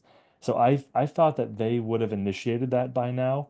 Um, so what I'm getting at is that I don't know if we need to actually wait for Steve. Maybe I understand Joel's position is that Steve said he was going to do that. So maybe we try that angle. You know, you said you were going to do this. Have you done it? Can you please do it? If not, we're just going to request it. All You that could do it. Steve, Right. Now, the critical thing is that there's two types of ag markets review. One of them, which is the one I cited and that Steve agreed to, requires the willingness of the farmer or operator to cooperate in doing it. And that's what he committed to doing. The other one is essentially a forced review where they don't have the same access, the same review of the records and so forth. So this is the more in-depth version that requires Steve's willingness to participate and do it. And that's what he committed to doing. So I think that's an important component of this, is that it's not just us forcing the issue by asking Ag and Market to do a review, which he could then say, I don't want to. And then they'd be limited in what they could do. So Yeah. I think that's an important thing, is that he voluntarily agreed to have the more in-depth review of his operation to see whether it's compatible with what, guidance from Ag and Markets. So we can, I mean, as Pat suggested, we can approach Ag and Markets with our own, saying that, the operator of this cidery has agreed to your review, and we would ask you to promptly respond to his request, which and I need to, I'll ask Steve before I even do this, if we do it, whether or not he's already initiated it, and if not, when he intends to do it. And if if we don't have a reasonably, he agreed to do it promptly, without saying specifically what promptly meant. Right. Yeah, so I mean, it doesn't mean 6 months, but it might mean 2 or 3 weeks, So I don't know where he is in the scheme of things, but, promptly was what he agreed to. So, it'd be good to get clarity on what he, does this, had he done it already, and when, and if not, when. He did all this other stuff, it seems to me, I think has had time to do this. And I'm gonna say it that way. You could certainly argue that. And if he doesn't, if we do it, and then he does not supply all the required or all the in-depth, doesn't that tell us something? Well, sure. Yes, and then can we say again, okay, this is not satisfactory, we want to see more, and request it again? I don't know, Greg, maybe that's doesn't happen that way. You might not know either. I don't know all the specifics of it because I've never seen this play out, but I guess I'm just have a little concern with just waiting for a business owner who's in the middle of like the prime music season to be initiating this request on his own for I just think it seems if I were in his position I might have other things that I'm trying to attend to. So it seems that someone else could just initiate this and he just needs to agree to it. Because what I learned from Ag and Markets was that usually when these kind of requests come through, they have to go to the owner operator for them to review it. They say no thanks. So it's great. It is great that Steve has voluntarily said he's willing to do that. I think I offered in my response, I sent an email summarizing our meeting and the agreement to Steve. And in that email, I offered the town's assistance either with doing the application or doing it for him if he wanted to. So, I mean, I can reiterate that willingness to, if you're too busy, we can provide some support here and request it. The critical thing, as you mentioned, Greg, is that he's willing to undergo it, and participate with the opening of his books and all the rest of it that's involved with the in-depth thing. So, Oh, maybe it could even be strong, if, you Well, yeah, if said you don't you were do it, gonna we'll do do it. this, if you've changed your mind, if you're not gonna do it, we'll do it. yeah, I I think he's most likely to say yes the sooner after you heard that he would say yes. The longer you wait, the less likely he is to say yes, right? Like a striking while the iron is hot type of a thing. Yeah. Like if he just said that he would say yes, it would be weird of him to say no like a week later. But if he said yes and then you wait 6 months and then he said no, well, people change their mind. Yeah, and then we're 6 months down the road with nothing happening. And then the answer is no. Yeah, now it's 6 months have passed and the answer is no, instead of just Start up with a new season. getting a yes right at the beginning. yeah, I mean, you said yes. You give him a It little. certainly has not been timely at all. I don't know of any reason for us not to just say, hey, you said you would say yes, why don't we just help you along? And you're probably busy, we're less busy maybe. I think that's the right approach. Right. That would be Say, appropriate. say you said you would, and Well, the you first might question be gonna be, have you done it? Yeah, it would No, probably be it's a bad for us to little- do it if he has already done it, because then we're just making extra work for people at Ag and Markets and Right. confusing Yeah, yeah. everything. So we need. Why do it if He he's did done it. it? If anybody, I don't think anybody in the neighborhood did it. I mean, I could do it for that matter. Yes, you could. So- I mean, the probability is that, well, I mean, I can't speak for Steve, but I mean, if the angry neighbors were the ones requesting the review, would you, as the proprietor of the business, want to say, sure, I'll do the thorough in-depth review, or would you just say, Yes, because no? okay, I'm gonna say then something I wasn't gonna say. Hmm. Because he said, right there, he said a few things about the angry neighbors. Mhm. And then he tried to it was. His idea is to try and mollify the neighbors. I mean, Of course. yes, so. If he were to, if the neighbors said, this. I Can know, I tell you about it's a my bad experience situation, with but I'd like Jennifer to, and the I would like acting- to stop. I Okay. mean, mollify or mitigate, I mean, I heard him use the word mitigate. He's used it And and I know, and he's got a good thing going and he's probably doesn't want to lose it. And there's all sorts of, I can see both sides or whatever, but I think if you, contact him and say, you said you were gonna do this, have you done it? And if not, maybe we should do it, if you're busy, Mhm. is that what you would like? Or I can you do still it think- this So whether week? he likes it or not, I Can you still do it think this this week? would be, this is not Well, he doing could it do in it. place of him. right? This is not doing it in place of him. This is supporting his. This says this is coming and we want to support that, his application, and get it in a timely manner. So it's coming from another source that is not angry neighbors. It's a town And representative, it doesn't have to elected be, town it representative. doesn't have to be angry town representatives, it could just be, we're supporting his desire to do this, and he's a busy guy, he just told us he would do it, Exactly. he didn't do it, but we just wanted to help him get that. ball Right, rolling. so this is not putting the application. I think. If I were him, I don't know if I'd want to review, I mean, so. I mean, that I'm could be sure a that joke. he either does want it or doesn't want it, and he probably knows whether he thinks he would pass or not pass it, so. So he said he thinks he's in compliance, so Yeah. we'll see. Yeah. So, what's the upshot in the next 2 minutes here? I think we're all saying the same thing. Go ahead and ask him, but don't be wishy-washy about, like, oh, you want 3 more weeks, don't be, be more like, Now, Well, you could say like what date you're gonna do it. Yeah, if You you could say like say- on the 10th, we're gonna do Yeah, it. yeah. Well, and if you don't do it by the date, somebody else is gonna do it, right, that's all. right. But I would just try to avoid being like, but we're gonna do it by the 10th, and just be like, we could help you out by the 10th, you know? Yeah. You know? Like, this is something that you said you wanted, so if you're having trouble, Well, we you need do help. anyway, yeah. Yeah. So do we do this, or do we do that, or do we do both? What's that?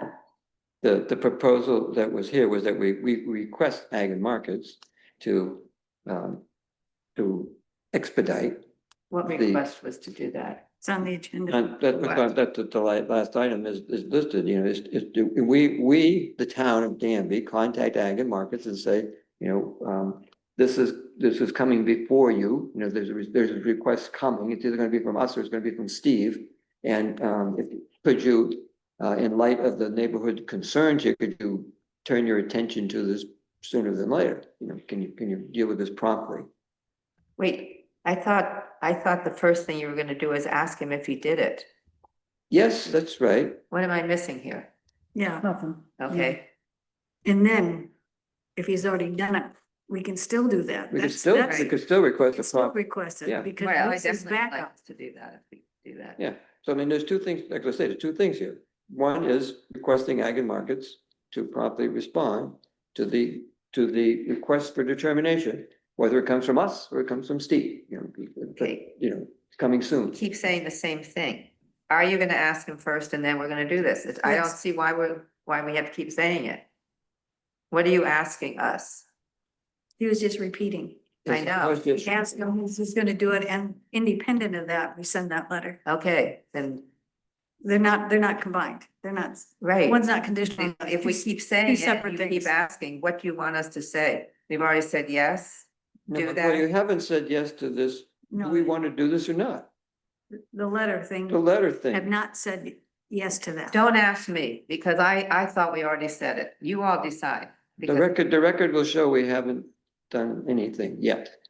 There's been no motion, no There's been no vote. motion made, no. And it's 10:30. I know we're out of time again. Greg has raised his hand saying he wants to comment. Should we give ourselves some more time? No, Well, then we're not getting anything. We're not doing anything if we don't.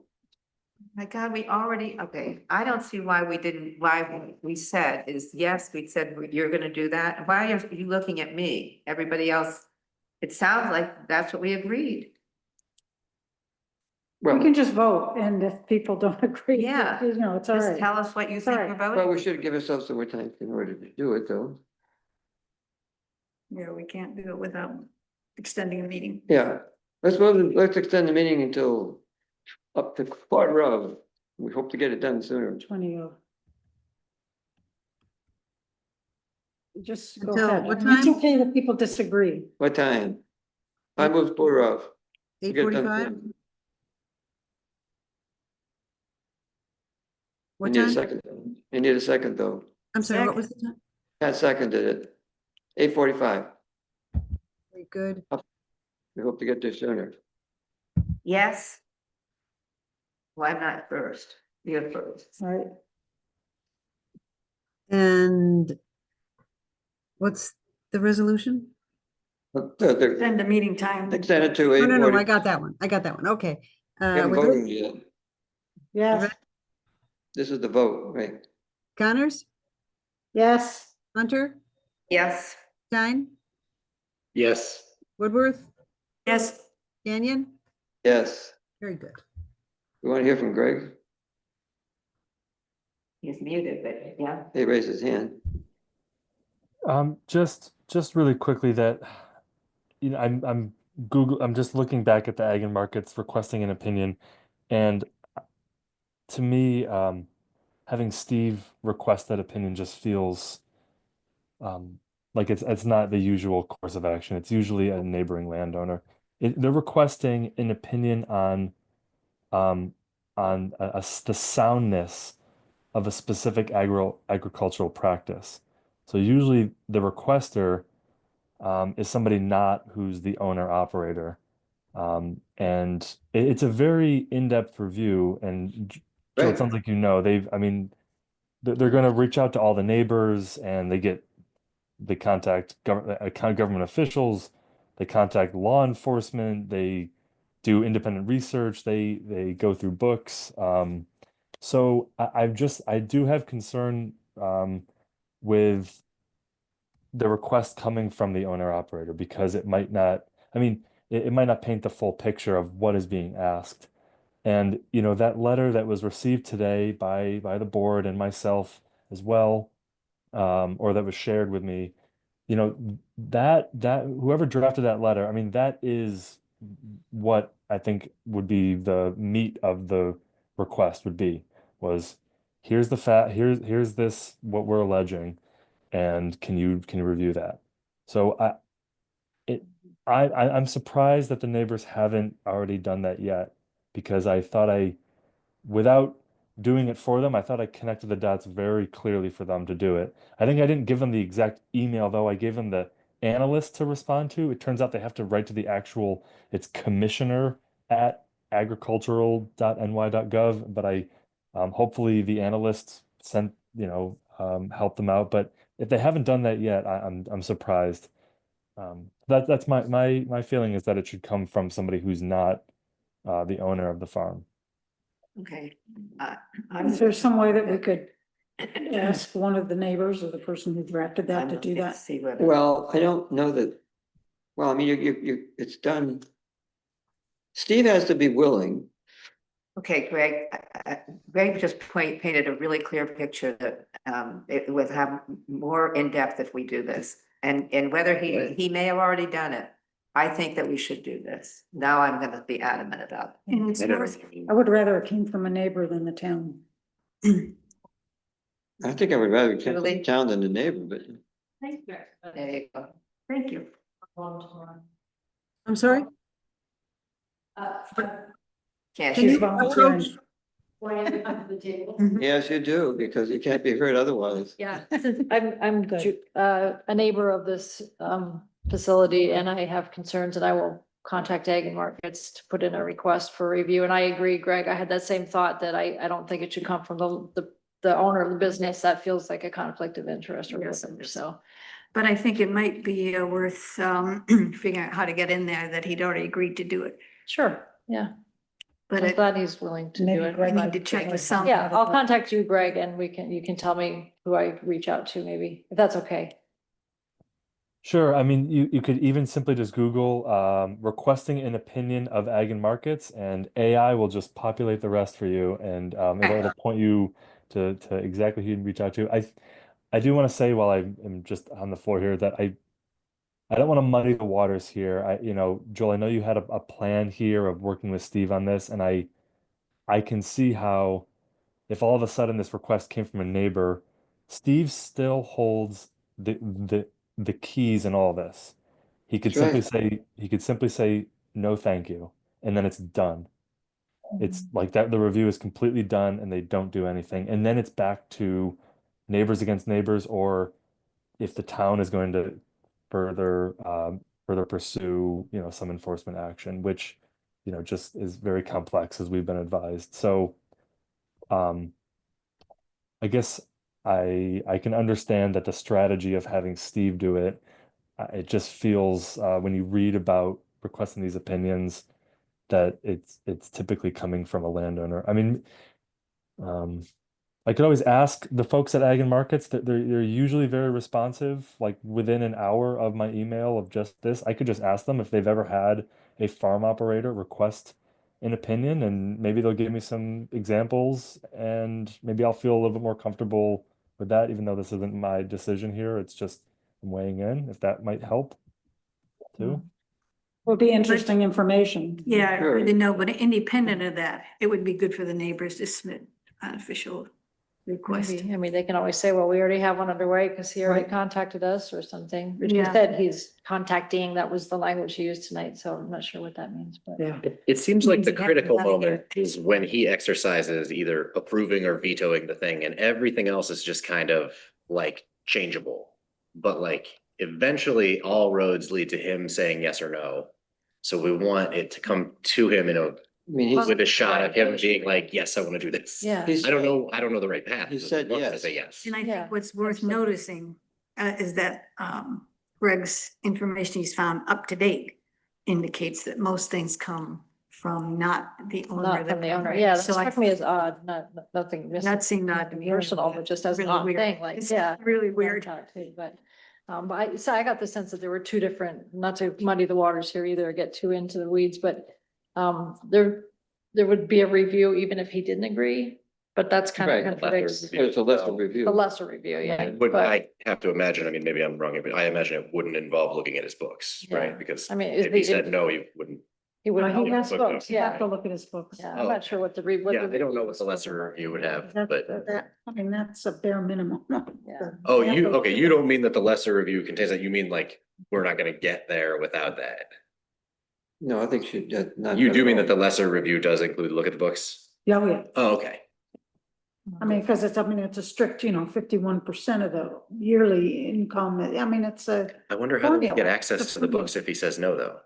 Like, how would they get Yeah. that data? Well, there's certain requests, there's certain things that he's he's got- required to do and other things that are, that are not required.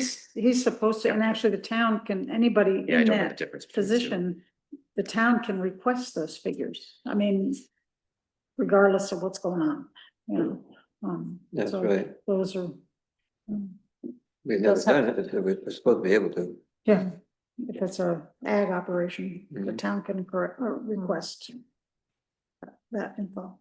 I mean, if we requested a review, he can't say altogether no. You tell you, the only no he can say is to, I mean, he can say no to the in-depth review that requires him to say yes.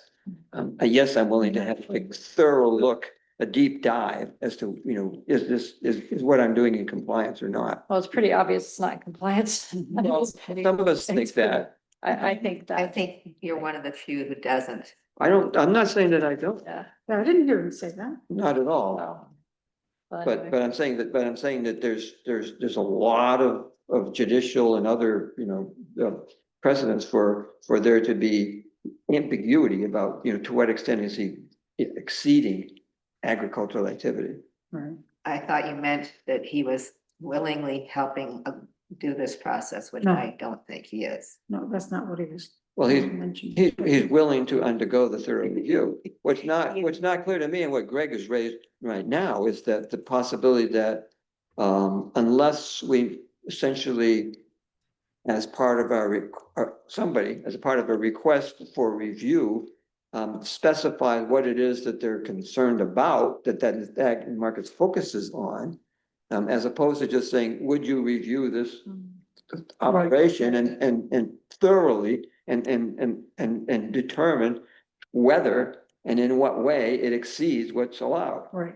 And I think that's what we were Yeah, expecting, that's right. and that's why it's a little bit, I was a little bit surprised by Greg's suggestion that wouldn't necessarily happen unless you specifically asked for it. I don't know if that's the case, but that's, Well, again, what he said, he was looking up historical information and providing that with us, that it's not happened the other way, the way you provided.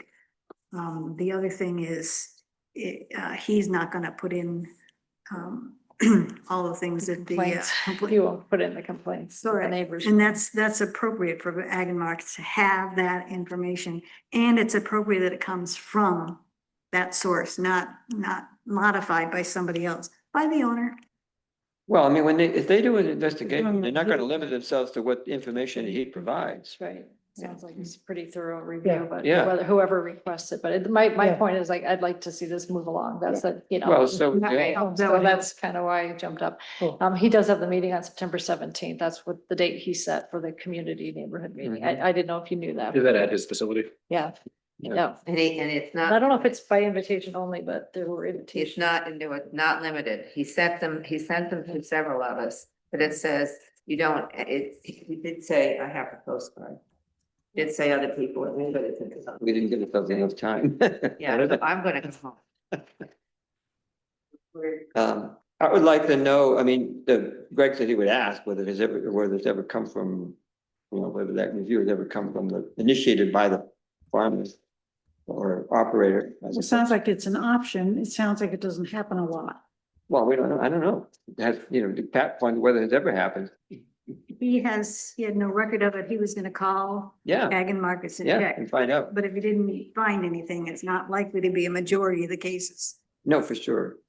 Well, no, I'm sure a majority of the cases are people complaining to ag and markets, right? I mean, it seems like that's Right. what it's for, is Yeah. like to receive complaints and then investigate. Right. Right. But I can see maybe a small number of times where situations just like this would come up where someone would want to run to ag and markets to get like protection from their neighbors who are angry at them, you know, maybe he thinks that, maybe he thinks that he could go to ag and markets to get validation. Well, ag and markets is technically exactly what it there thinks.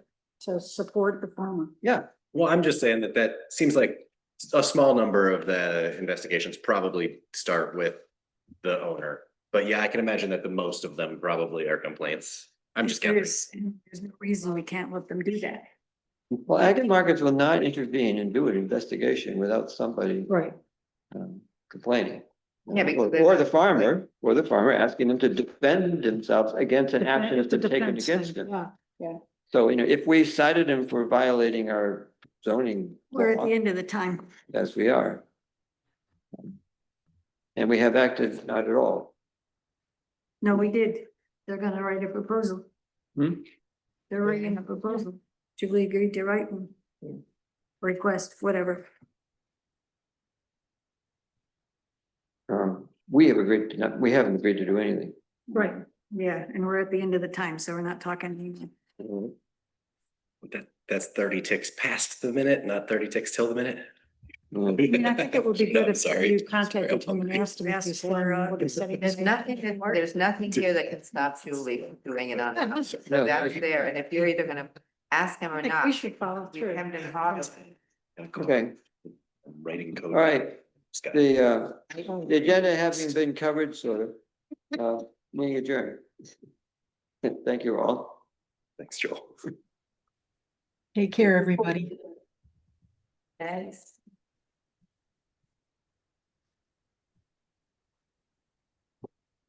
Didn't even get the tea bait.